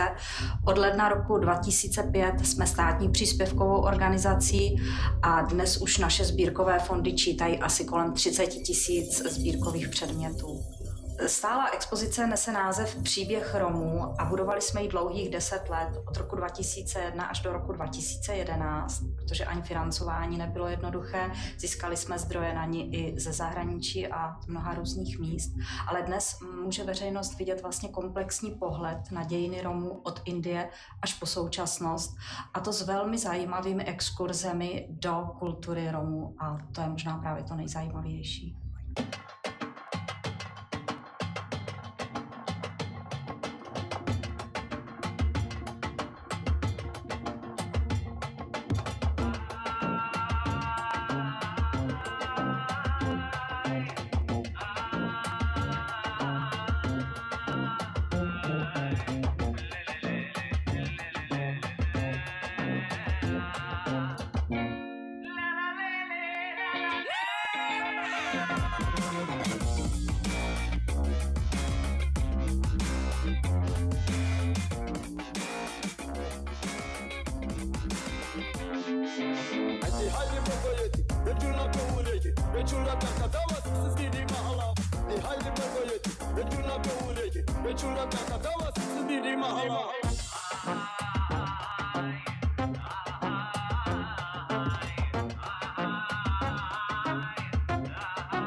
Vedle výstav muzeum pořádá i řadu dalších veřejných akcí.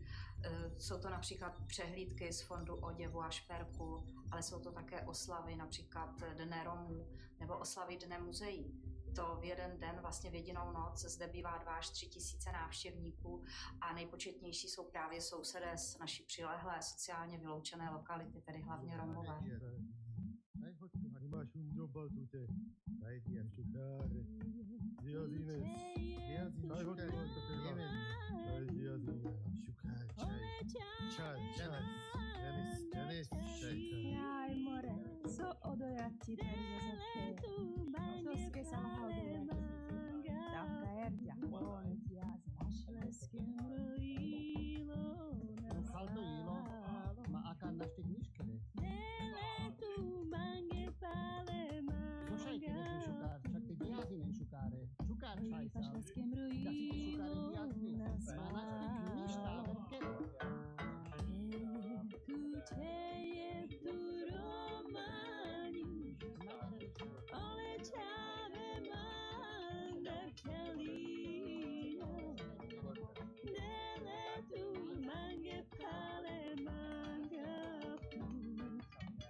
nuestro hijo más va. Finishing, I can finish it now. And if you were interested, I could tell you about some other good practices in the area. Andrea. I think that you answered on all my questions with what we saw. You said the Ministry of Culture is founded the museum. Is it correct? It started as an independent non-profit organization at the beginning of 90s. Yes. But I think since 2002 or 2003, it became part of the Ministry of Culture. So it's a subsidized organization with quite good being financed as the official institution of the Ministry of Culture. Here I have to say that there is just some 15 or 20 official institutions that are run by the museum. It's usually the Czech National Gallery, Czech National Museum, it's Czech National Theatre, Czech National Orchestra, Philharmonic. So very prestige institutions. Some other like first class institutions, and also the museum. So it's also from the state. It's a very good, let's say, policy that they see that this museum is unique and they put it on the first level.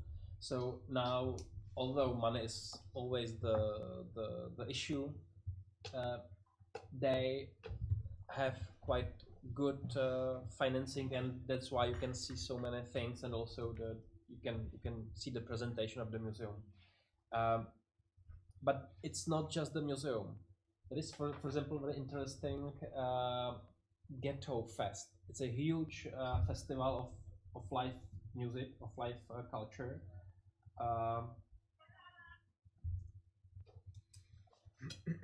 And it's the time when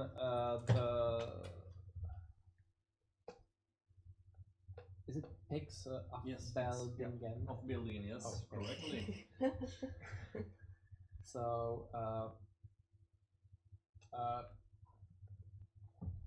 all these activities, make the part of the Brno vibrant, full of life, full of culture. So not just the locals, but also people from other part of Brno or other parts of Czech Republic and maybe the world has reason to come to this part and just enjoy a lot of programs. There are live theatrical happenings. There are concerts. There are many workshops. There are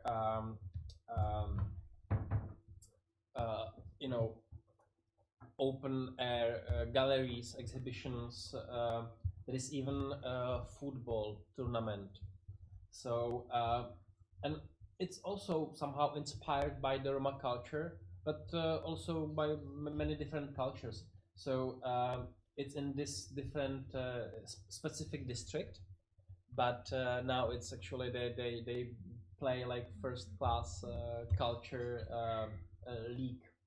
So this is also, for example, you can see the art in the public spaces. So this is also something that makes the part of the city really cool for visitors and even for people who are moving into this district to live there, because the district used to be cheap. Nobody wanted to live there. So some artists and students, started moving to this place, and now it's just becoming more hipster. And also, the last good practice I want to share with you is a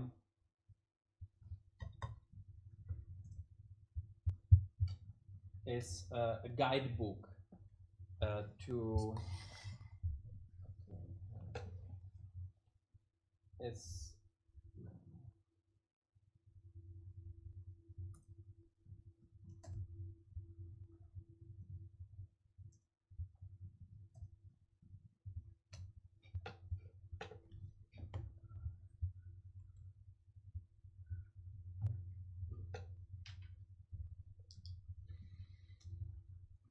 it's a guidebook. It was written first from, it was sort of a recession, but it became very popular.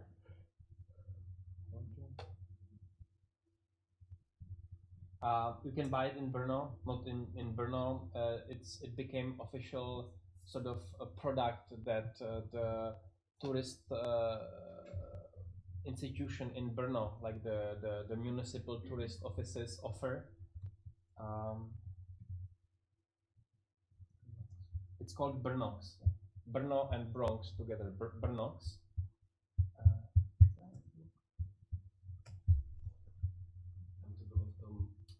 Když to napsal, v tom vyhledávání, první článek byl o tom. Yeah. And tom ale, když klikneš. Okay. Tenhle obrázek. Ne obrázky, ale vyhledávání.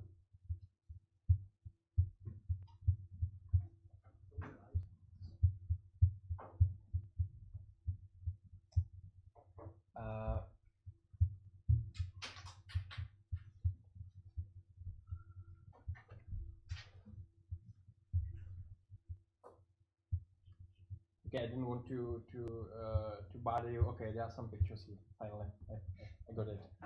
And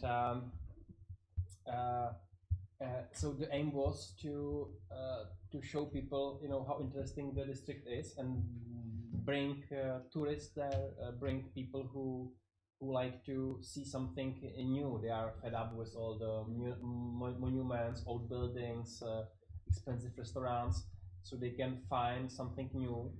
And now the Brno Bronx is different than it used to be 10-15 years ago, and I would be more than happy to maybe have some PAL meetings one day in this area in Brno.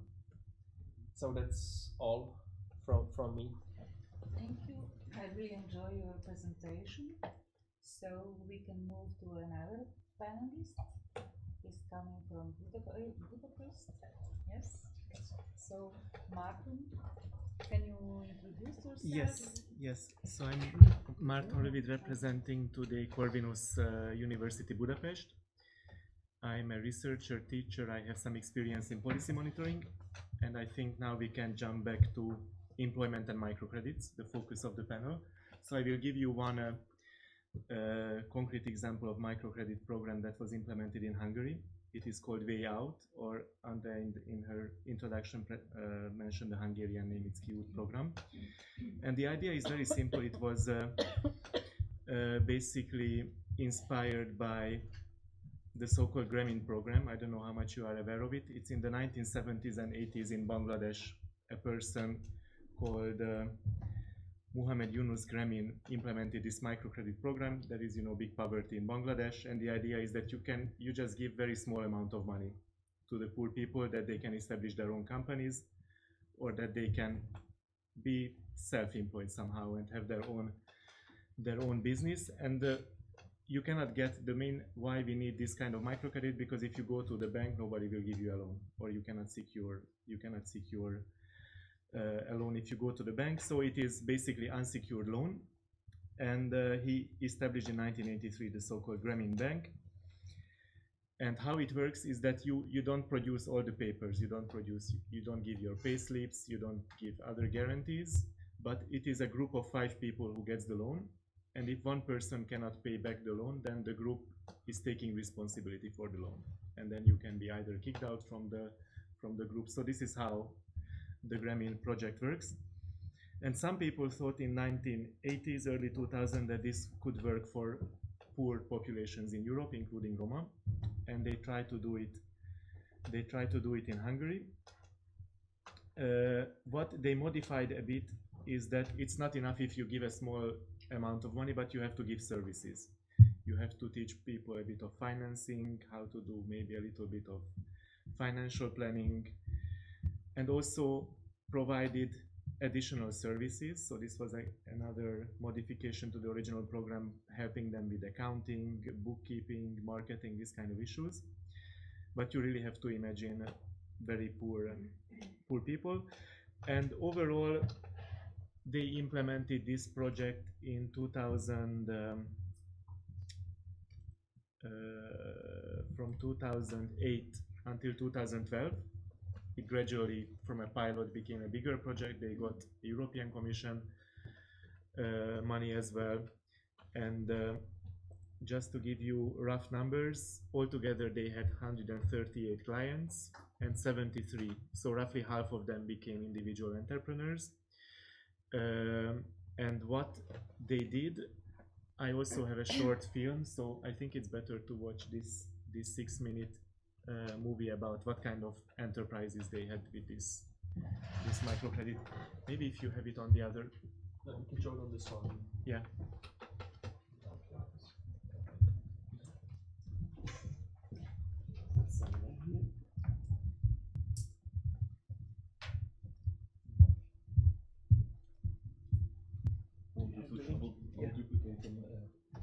Was the link in the presentation?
Tavalyi első folyósításomból egy internetes vállalkozást indítottunk, amin használt cuccokat adunk, veszünk.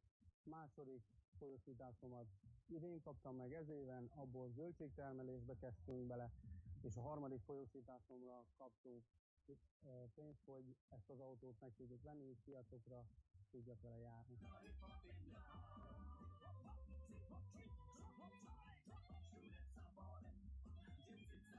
Fiatalként nagyon nehezen tudtam elhelyezkedni a szakmámba, akkor is, hogyha volt képesítésem, különböző hátrányokkal indítottak, nem vettek fel az üzletekbe, nem nézték meg, hogy dolgozom, és ezért elhatároztam, már rég szerettem volna nyitni egy fodrászüzletet, csak nem volt rá a megfelelő pénzösszegem.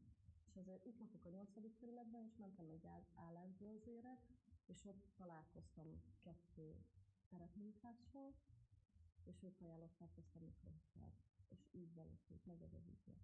Mindenki sok szeretettel fogadta, mert végre van a romáknak is fodrászuk, nem érzik magukat máshol kényelmetlenül, ha esetleg nem úgy fogadják őket, de itt roma és nem roma is jár egyaránt.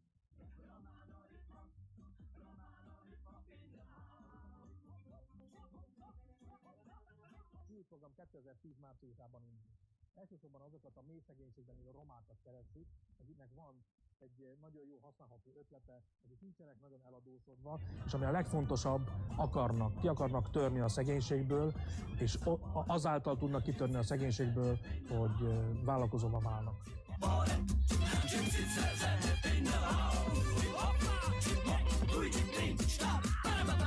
Az általános iskolában vagyunk, Hodászon, és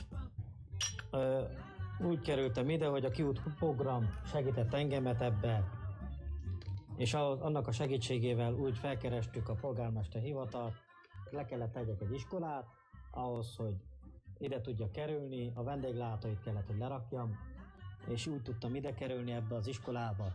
Jányok, délután megint megyek árujé, és akkor délután A minden mindennapi megvan nekünk, hál' Istennek, mióta ez a bolt. Akkor is megvolt, de akkor nagyon-nagyon oda kellett figyelni, hogy na most ezt meg tudom venni, vagy nem tudom venni a gyereknek, de most hál' Istennek, most már meg tudom azt venni, amit nem tudtam eddig megvenni neki.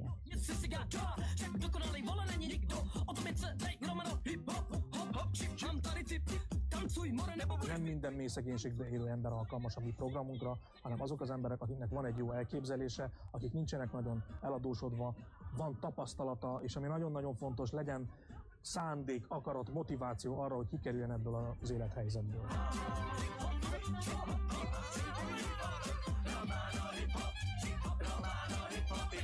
Sajnos semmilyen lehetőségek nincsenek a faluban, ilyen munkalehetőségek, mert a család eddig ugye a szociális segélyből élt, meg a családi segélyből, és hál' Istennek ez a kiút programot megismertük, és így ezáltal tudtunk gazdálkodni ezzel az uborkatermesztéssel. Így fogtunk bele, hogy ebből is valamit úgy, hogy éljen a család belőle.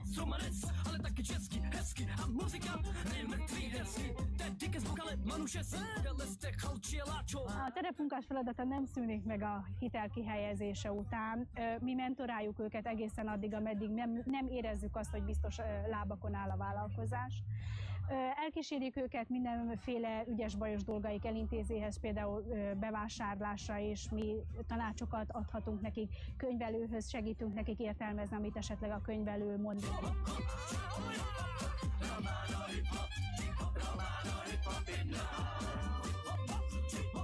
Tulajdonképpen egy anyakucát szeretnék, és ha megfial, akkor abból szeretnénk majd tehát még növelni az állományt. A következő a tyúknak pedig annak is egy olyan 2 napos munka van, mert a messzelés, a fertőtlenítés. Az anyakucát azt már leelőlegeztem, tehát mihen kész van a dól, akkor már jövő héten, tehát már aktuálisabb.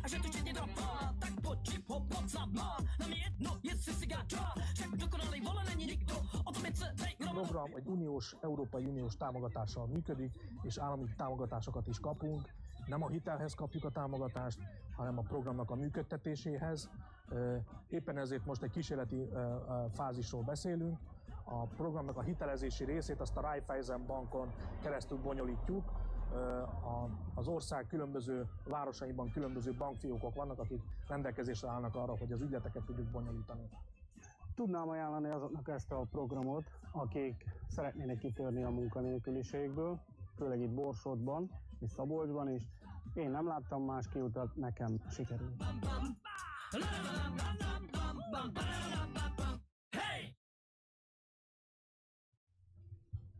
So you could see that different small enterprises, hairdresser, like running a canteen in a primary school, a lot of farming activities. And what maybe as an end I would like to stress about this program, that they put a lot of emphasis on these so-called field workers or assistants. So this is how it works. It's not enough to give a small amount of money, but you have to give some assistance. And now some of these enterprises are self-sustainable, so they manage to build up their companies and they can manage on their own without any external assistance or money. So if you have any other questions, comments, I'm happy to answer. If not, no. Yeah. No. No. What is the average amount of the money that the families or the people needs for running the business? It's I have to see. I think I don't have exact numbers now in this presentation, but it's very small amount, so it's less than 1,000 euro, I think, and then you can get in different installments. Yeah. So it's small amount.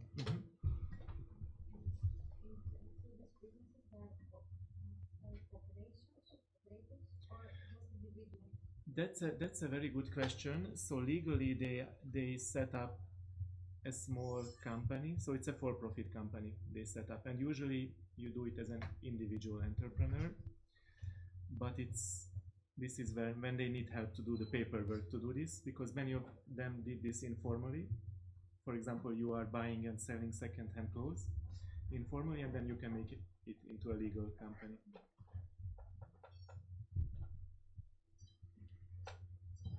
So what we can learn from this program?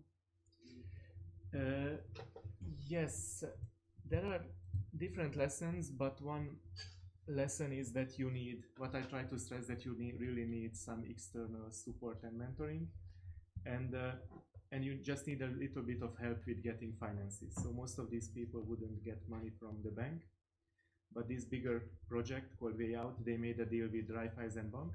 So you go together with your field worker, and then they treat you differently. So you get a preferential treatment somehow, and you have access to a preferential loan. Yeah. So thank you. Our next panelist is Valentina Rossi, who will represent us also self-employment business. And so let's start. Okay, good morning everyone. Hello, I am Valentina Rossi. I'm here on behalf of Consorzio Innopolis, which is a small organization who works in Roma, the capital of Italy, providing in general technical assistance to other small organizations or companies who want to implement social projects. I am an external expert for Innopolis, and in the last 11 years I've been working mainly in project management, in projects related to international development, focusing on social and health system strengthening and vulnerable populations as like sex workers, migrants, truckers, prisoners, and Roma for the first time here in Europe for me. Unlike my colleagues, I have very few words to say, but anyway, I am proud to share with you a small experience of self-employability that we came to know in Roma, the capital of Italy. It's called the Romano Hape. I think it's a Romani word, so I don't know if I am pronouncing it correctly. So if you know how to pronounce it, please tell me. Víte, kluci, jak se to čte? Romane? Víte, že to má být jakoby... Habe. Thank you so much, because no one told me. So actually, this is a small business that has been created from a group of 5 people, 5 young people in Roma, but the idea came up during a workshop within a small organization based in Roma, which is called Roma Hollus in 2009. So they worked hard because they have been thinking for a long time to set up their small business. But anyway, they have never had the opportunity up to the moment when a call for a specific grant came up by the Italian Ministry of Labor and Social Affairs, and the grant is called, the English translation is young2g.it, which provided grants for business startups specifically for young migrants living in the region of Lazio, which is the Italian region where the capital is. I'm sure you all know. So they worked hard, so they submitted the grant, they won, so basically they got access to the funding, and they have been, like that, they've been able to set up their business. So they got a truck, and they move around the city, and they move around the festivals or where people and also Romani people gather in the city, and they provide like food catering. So it's like street food. I'm sure you know better than I what it is. It's a very successful experience because actually they covered a need already existing in Roma. And not only that,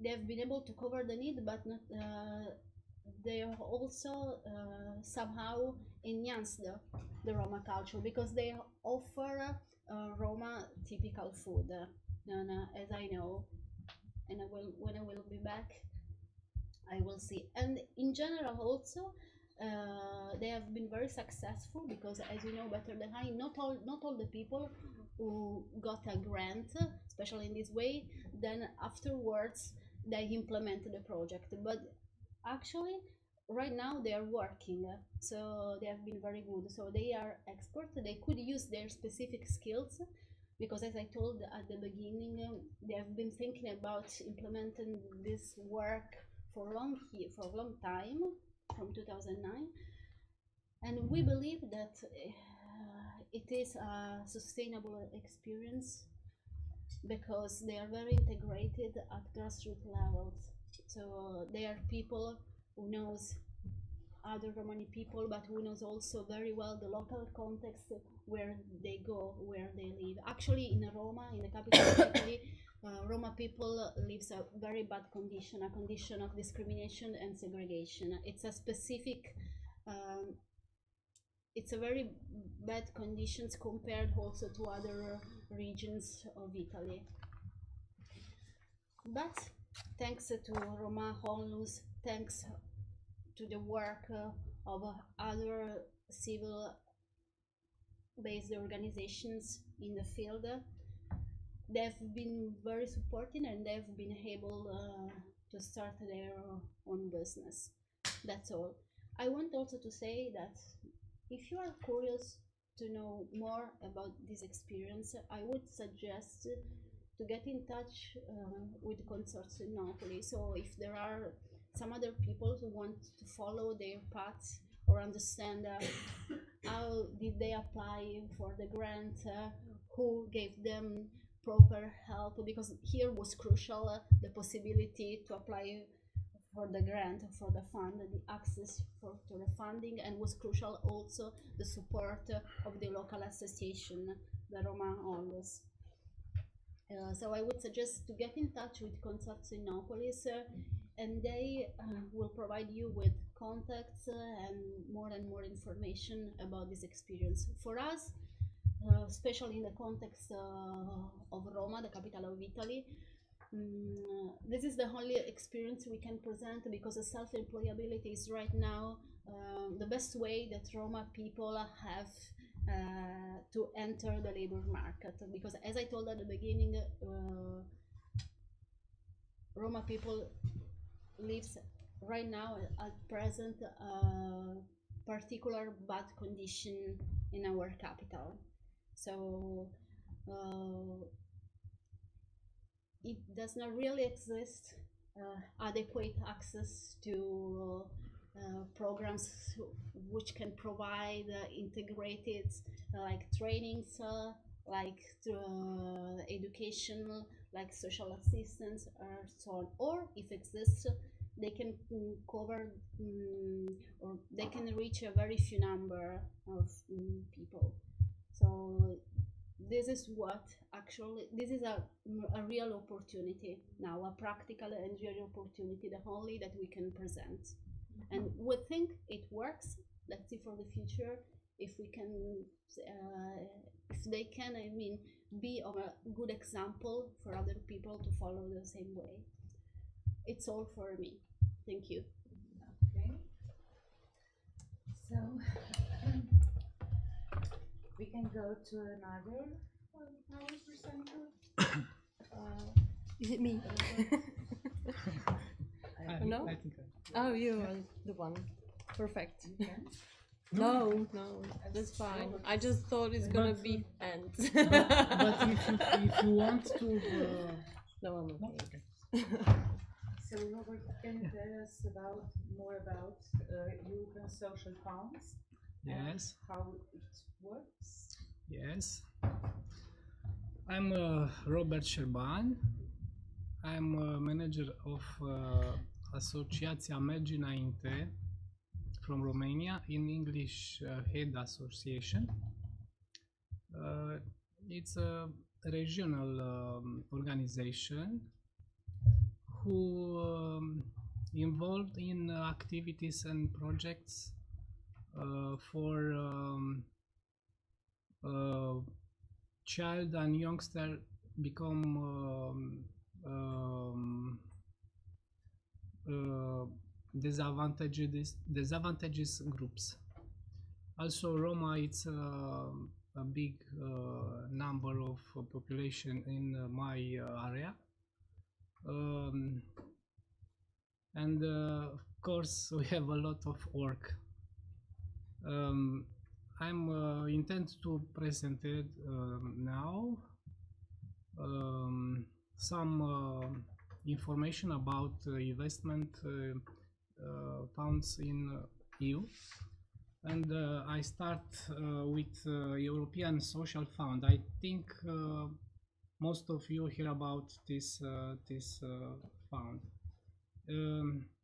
It's a main instrument for supporting jobs, helping people get better jobs, and ensuring fair jobs opportunity for all citizens.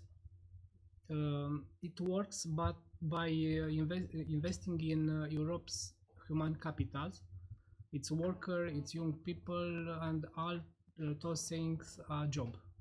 ESF financing of euro almost 10 billions a year, and is improving jobs prospects for million Europeans, in particular those who find it difficult to get a work. The European Union is committed to creating more and better jobs and a social inclusive society. These goals are at the core of the European 2020 strategy for generating smart, sustainable and inclusive growth in EU. The economic crisis is making this an ever more demanding challenge. The ESF is playing an important role in meeting Europe's goals and in mitigating the consequence of economic crisis, especially in rise in unemployment and poverty levels. I want to say something about priorities on this fund. Countries in partnership set the ESF's priorities and how it spend the resources. One priority is to boost the adaptability of workers with new skills and enterprises with new ways of working. Other priorities focus on improving access to employment, like by helping young people make the transition from school to work, or training less skilled job seekers to improve their jobs prospect. Indeed, vocational training and lifelong learning opportunities to give people new skills from a large part of many ESF projects. Another priority focuses on helping people from disadvantaged groups to get jobs, like in our case with PAL project. This is part of enhancing social inclusion, a sign of the important role that employment plays in helping people integrate better into society and everyday life.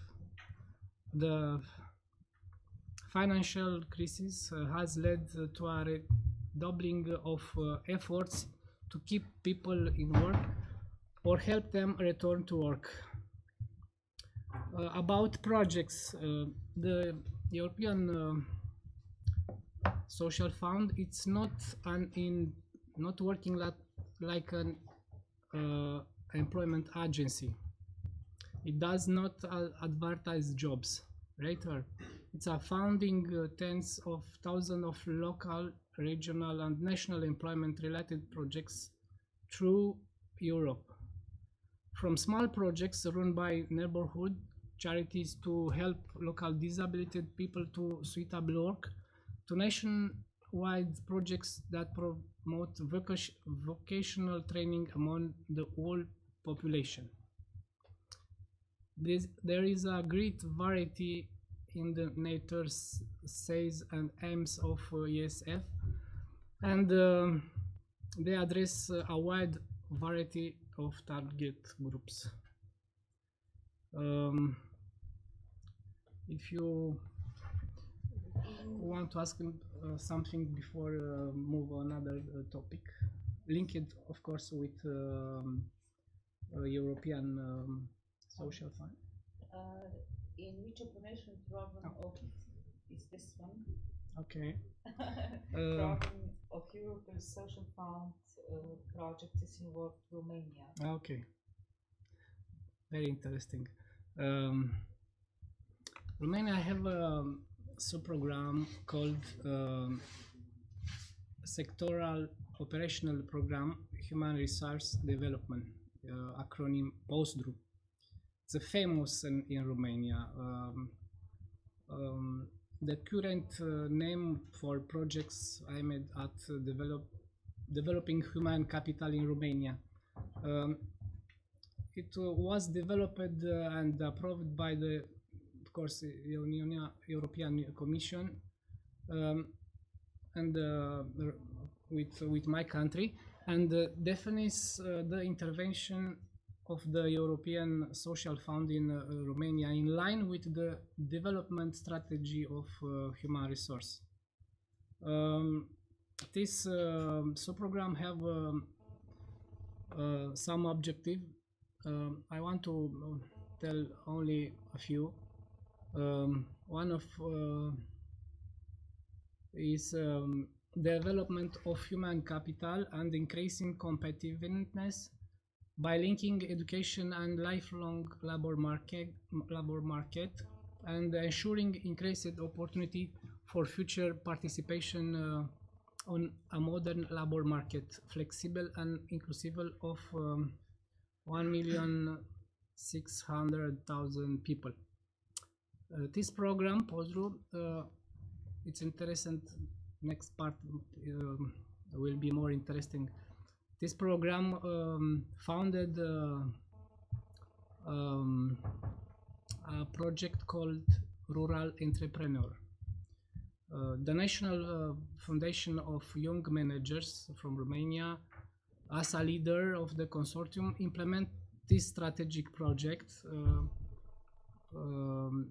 few years ago, and this project was a plus for many entrepreneurs who live in rural areas.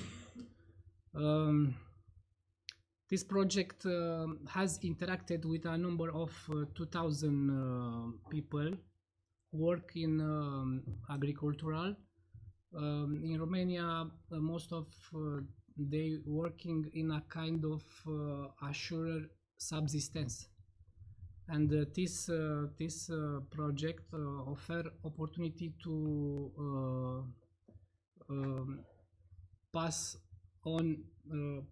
move on this stage.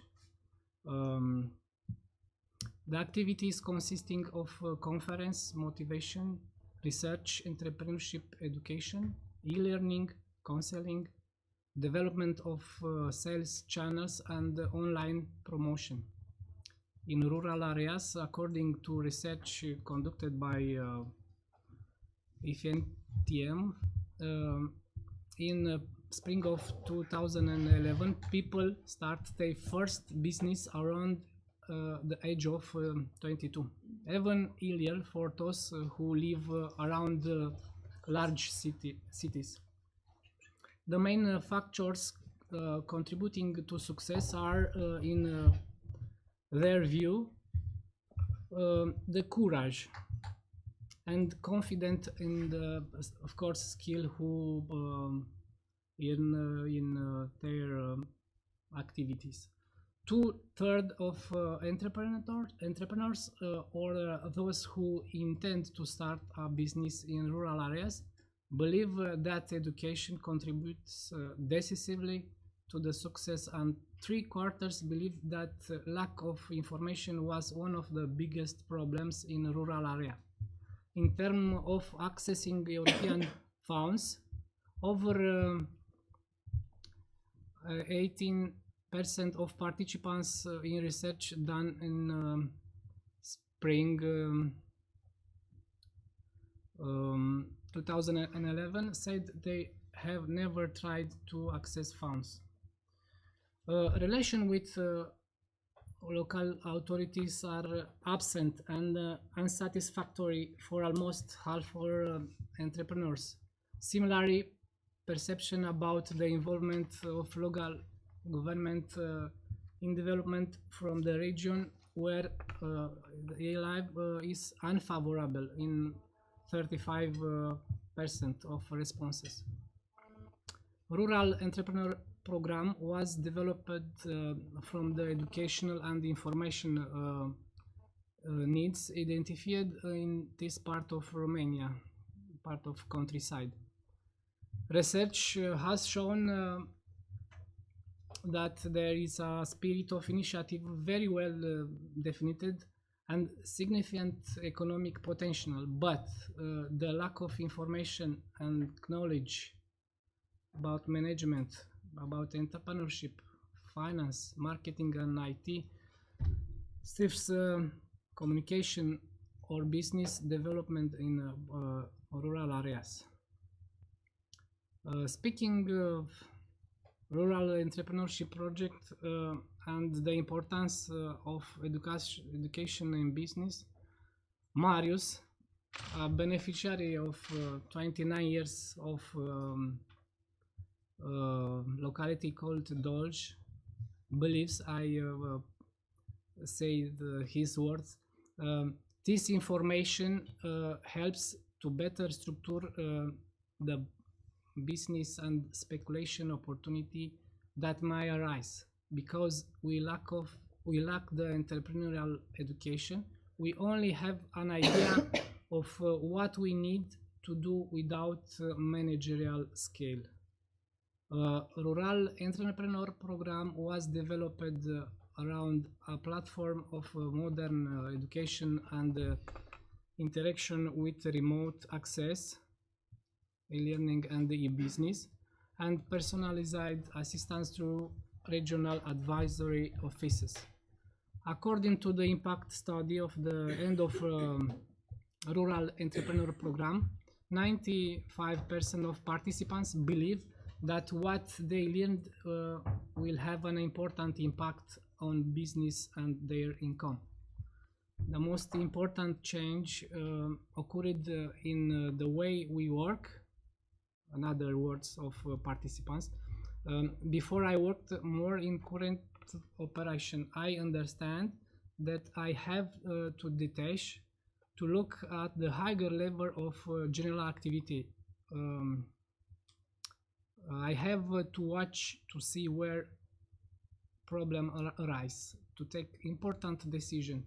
Now I can talk about 13% increase in 1 year, according to one of the beneficiaries. Over 2/3 of those who responded to questionnaires in final program estimates that business revenue they lead are higher due to information, education and opportunity to which they had access to during program. One of the main benefits of constant changes that have occurred in the relationship with customers. 63% of respondents answered that the relation with customers are changed significantly for in better. Another important part of learning how to better promote, according with another beneficiary, the more we implement marketing, advertising like I did. I receive lectures about the possibilities for small companies to advise to advertise without cost, and we applied all model received. The results appeared after 2 months. It's a very good thing. Now I want to summarize this in a short movie during 3 minutes. It's more about the ESF.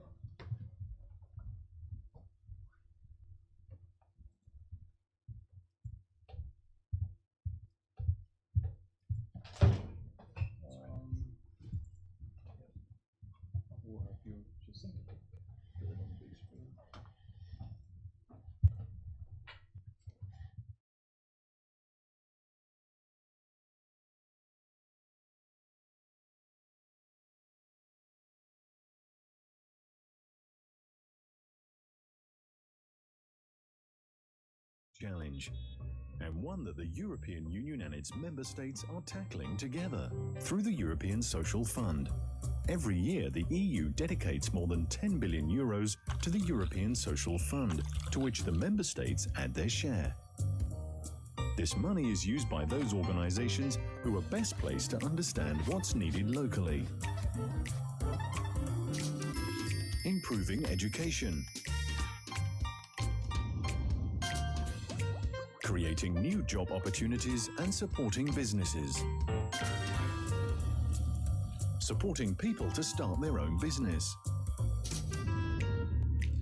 investing in better public services, helping people to learn new skills, offering career counseling and mentoring, and helping disadvantaged people into work. Every year, the European Social Fund supports and trains more than 10 million people. The European Social Fund, investing in your future.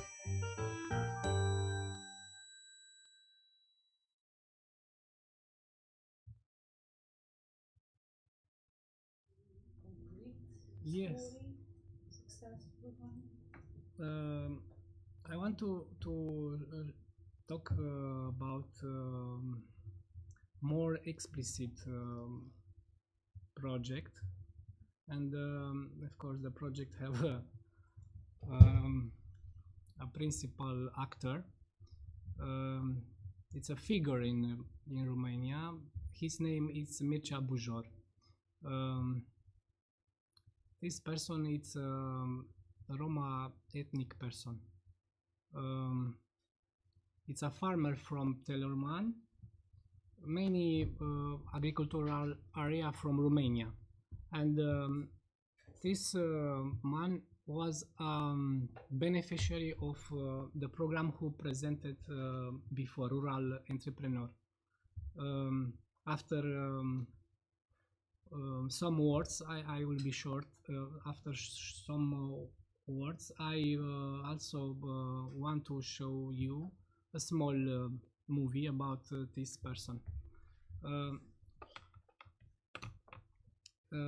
This person live in a countryside in a locality called Dracea, and reached to sell cucumbers from his own production in major hypermarket chains in the country. His business is in family, and access to the hypermarkets was done through the initiative called Logging for Taste. This is a first program pilot to link producer with sellers.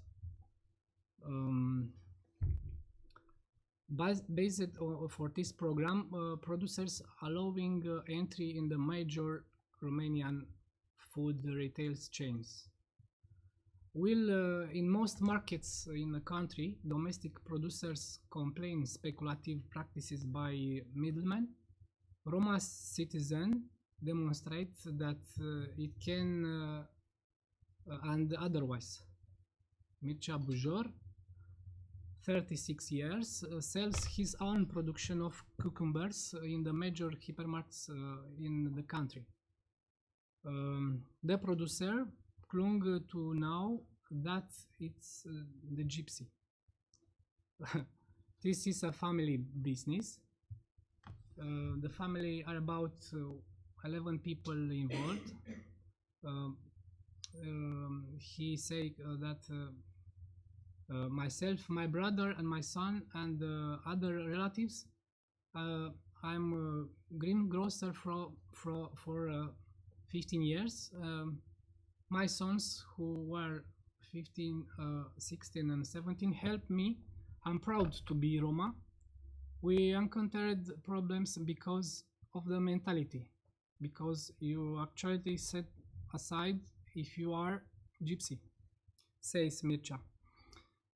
Being in agriculture for 15 years and dealing with agriculture from childhood, after 18th grade, dropped out of school and with parents left to work in agriculture. He says it started in 1992, finished 18th grade, and was not much to do at the time. We had to rent the land from municipality. We had no land inherited and rented from the municipality, and we went very well. Sure, they went to Bucharest to sell. He remembered the bought a car in 1992 and old car and started to go to sell his cucumbers. Mircea's business has grown. The producer finished high school at night school in time when he realized the importance of his studies. Property lands have expanded to 20 hectares, and in addition to work in the field, the farmer went and started his production. Being arranged in a locality where he lives, a small manufacturer. The launching for test the program, it's an opportunity and opportunity to sell cucumbers and tomatoes in supermarkets. This was possible with support, of course, from organization named Organization of Vegetables, Fruits and Center for Communication Farmers for Romania. Sure, there are another organization who supported the operational platform, providing logistical support technically and financially.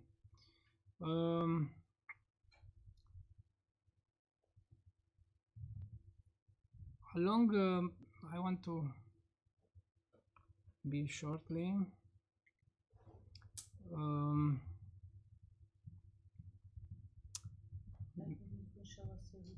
Yeah, yes, but the video I think is more expressive.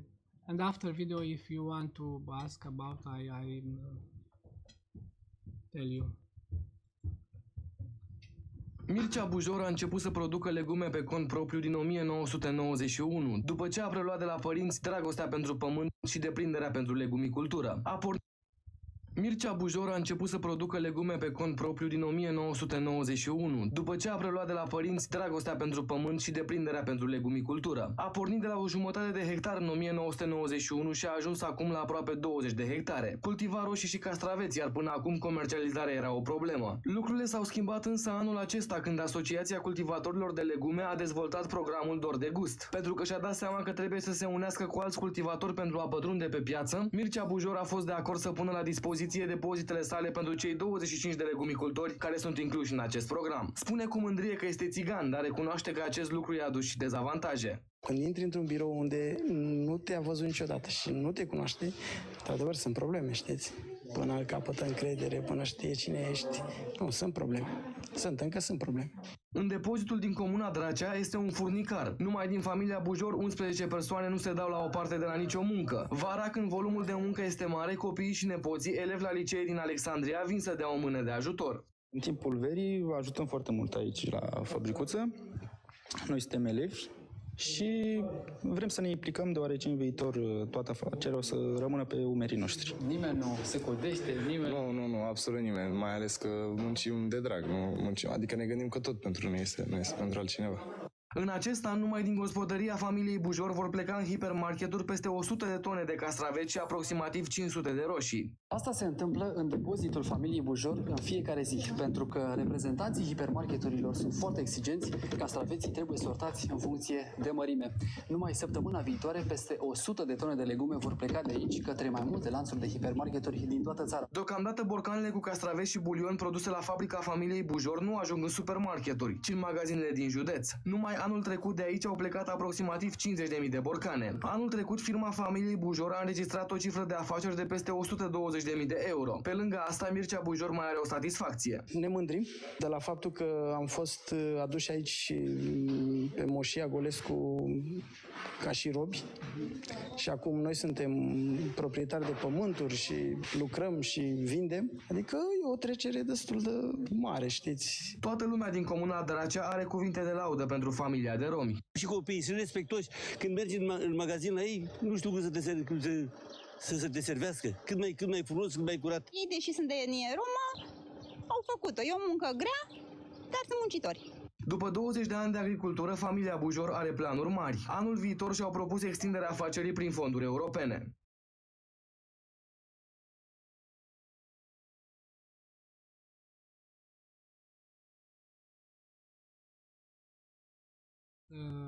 That start 100 years ago like slaves, and now it's owner of land and have also a manufactory. Thanks. That's all. Sure it can be. Yeah. Yes, this motto, it's sure it can be. So thank you, and we are going to the last panelist, Teresa. Yes. Can I use the Of course computer? you can. I also show you some videos.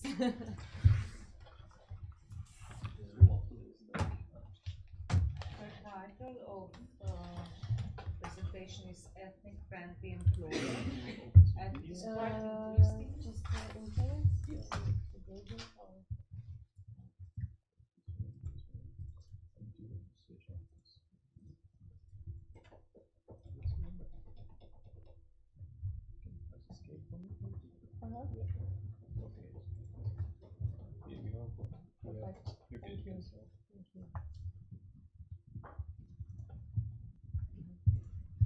Okay, so first, my name is Teresa. I come from Czech Republic, Prague, and I work in a small NGO named Komunikujeme. I work as a HR and coordinator and also creative manager. We are a small NGO with 8 people on board. Our main goal is to provide counseling to people in any difficult life situation. We have project for unemployment people or disadvantaged people, mostly women, to motivate them and help them get back to workforce. We also have leisure activities for children, and of course we participate in 5 international projects. Because our target group is not actually the Romani people, so I had to look for some best practices in Czech Republic. So I used Google, usually, and what I found was something what seems to me be really interesting, because it's from the other side. Most of us, or most of you, showed us how the Roma people are trying to get to work or socialize themselves, and I found something what is from the other side, and it's a brand called Ethnic Friendly Employer, which is something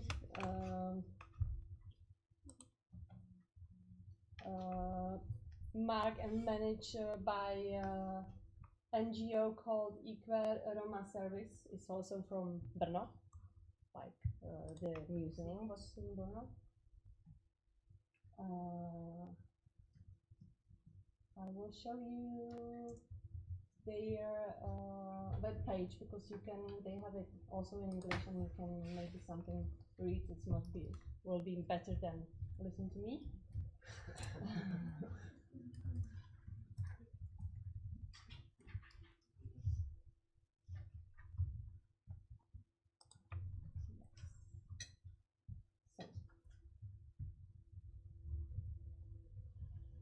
Okay. Equer Roma Service is one of the most prestigious non-profit organization working with Roma people in difficult life situation in Czech Republic. I wanted to talk to them and have some meeting so they can explain me what is it all about, how it works and the other thing, but it wasn't possible because they didn't have the time. They were quite busy, so they just told me use all the informations from web page and that's it. So my informations are only from the web page you can see, so maybe you could read it yourself and would be better. Anyway, Ethnic Friendly Employer is a brand that allows to award those employers who declare their support to equal treatment to ethnically different population and fulfill this principle on a long-term basis in personal practice. Why to certificate ethnic friendly employers? I think it's a good idea and something what can make all the organization who get this certificates more interesting and more look more friendly for everything.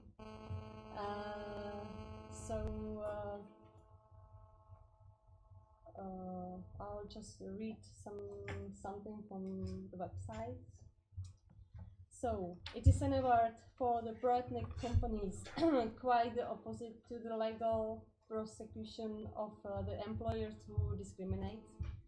It corresponds to the principles of active civil society and social responsibility of the companies. It is an adequate PR tool for the companies, of course. It is a specific and visible symbol which is comprehensible to the majority and to ethnically disadvantaged groups. It interconnects the non-profit sector, businesses and the government. I have found that I counted on their webpage that the brand already has 69 organizations, and I think there was something mentioned like they went to, I guess, Bulgaria to give the brand in some organization there, so it looks nice, it looks interesting. And what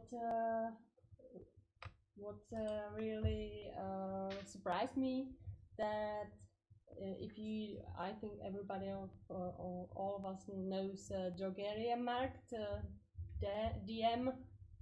They also have this brand, so this is something that surprised me. You can see on the web page all of these organizations who got this brand. Let me maybe tell you some rules for ethnic friendly employer brand awarding and use conditions on which the ethnic friendly employer brand is granted. Well, there is 4 steps how to get the ethnic friendly employer brand. First is a written request. The second one is visit by personal with the applicant. So people from the Roma service will go to the organization, have a look what is going on there, how the people feel there, and things around. The third step is the decision on granting brand, and the fourth step is the certification itself. Also, there is many rules what has to be done. All the rules are also on the web page. I'm not going to read it all because it's quite long. I picked up two of them, that the candidate can be an individual or a corporation that employs other persons according to the labor code. A branch of the employer can be the candidate as well, e.g. an autonomous production plant. The employer employs such amount of employees from visible ethnic minorities that responds to the demographic ratio within majority society. The size of the companies who can ask for the brand ethnic friendly employer are from the smallest size of number of employees from 1 up until 49. There must be at least one ethnic employee or minority, so it's just fine. Let me show you their spots. It's really short, and the first one is spot which fights the prejudice and points out the fact that the Roma works is often forgotten or stay out of the spotlight of mainstream society. So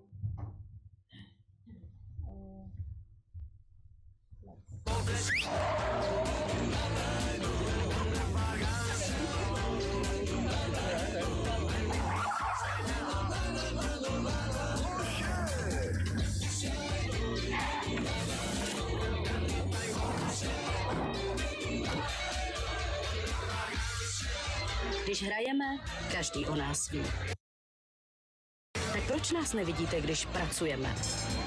I Romové pracují a chtějí pracovat. Dejte nám šanci. The video says that the Roma people are working and Roma people want to work, and also that it says if you can see us play, why don't you see us be working? And the second spot is named We Work, and give a chance is the determination.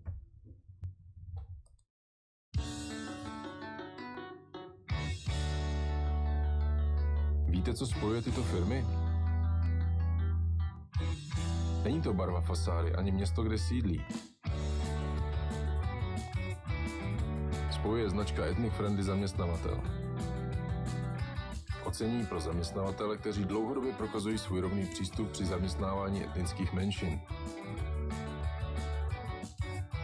Ocenění pro ty, kteří vědí, že Romové pracují a umí pracovat. Stačí se odhodlat a dát jim šanci.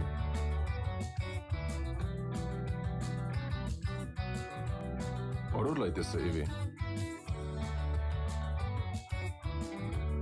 Obraťte se na nás. Romové umí a chtějí pracovat. Dát jim šanci stojí jen vaše odhodlání.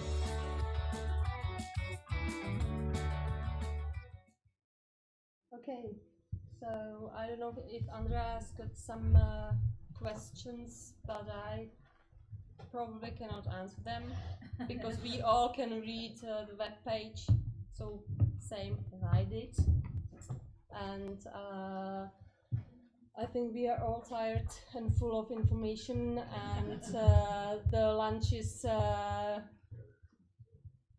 is ready. The last thing I would like to say that don't forget that there is a special day coming on Saturday, and it's Roma International Day, which we should celebrate because we are working on a Roma project. And I don't think we could say something more, and there are only two people here who could say something more about the Roma problematic, and it's Roman and Pan Gorel. So I will just be quiet.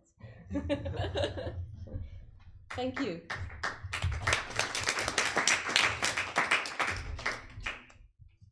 So this is the end? This is the end? Thank you so long. Okay. Also, this panelist, thank you very much. Well, the last one, but not the least one, of course. I've also got some panelist certifications for you, as well as for you, Valentina, Marco, here you go, Robert, and Teresa. Andrea, you received your last day. So, I think I'll just wrap up quickly, and then we can move to the last and final session. It's our lunch session, of course. So thank you everybody for coming here to Diepenbeek, to Hasselt. It was for us a pleasure to have you all here. We enjoyed your stay. We have a lot of nice and interesting talks during the meeting here, but also during the lunch break, and even after the lunch break we had a nice talk with the people here at the terrace outside, so we enjoyed it very much. People who didn't want to leave. No, because there was still some wine, so nobody would like to leave, of course.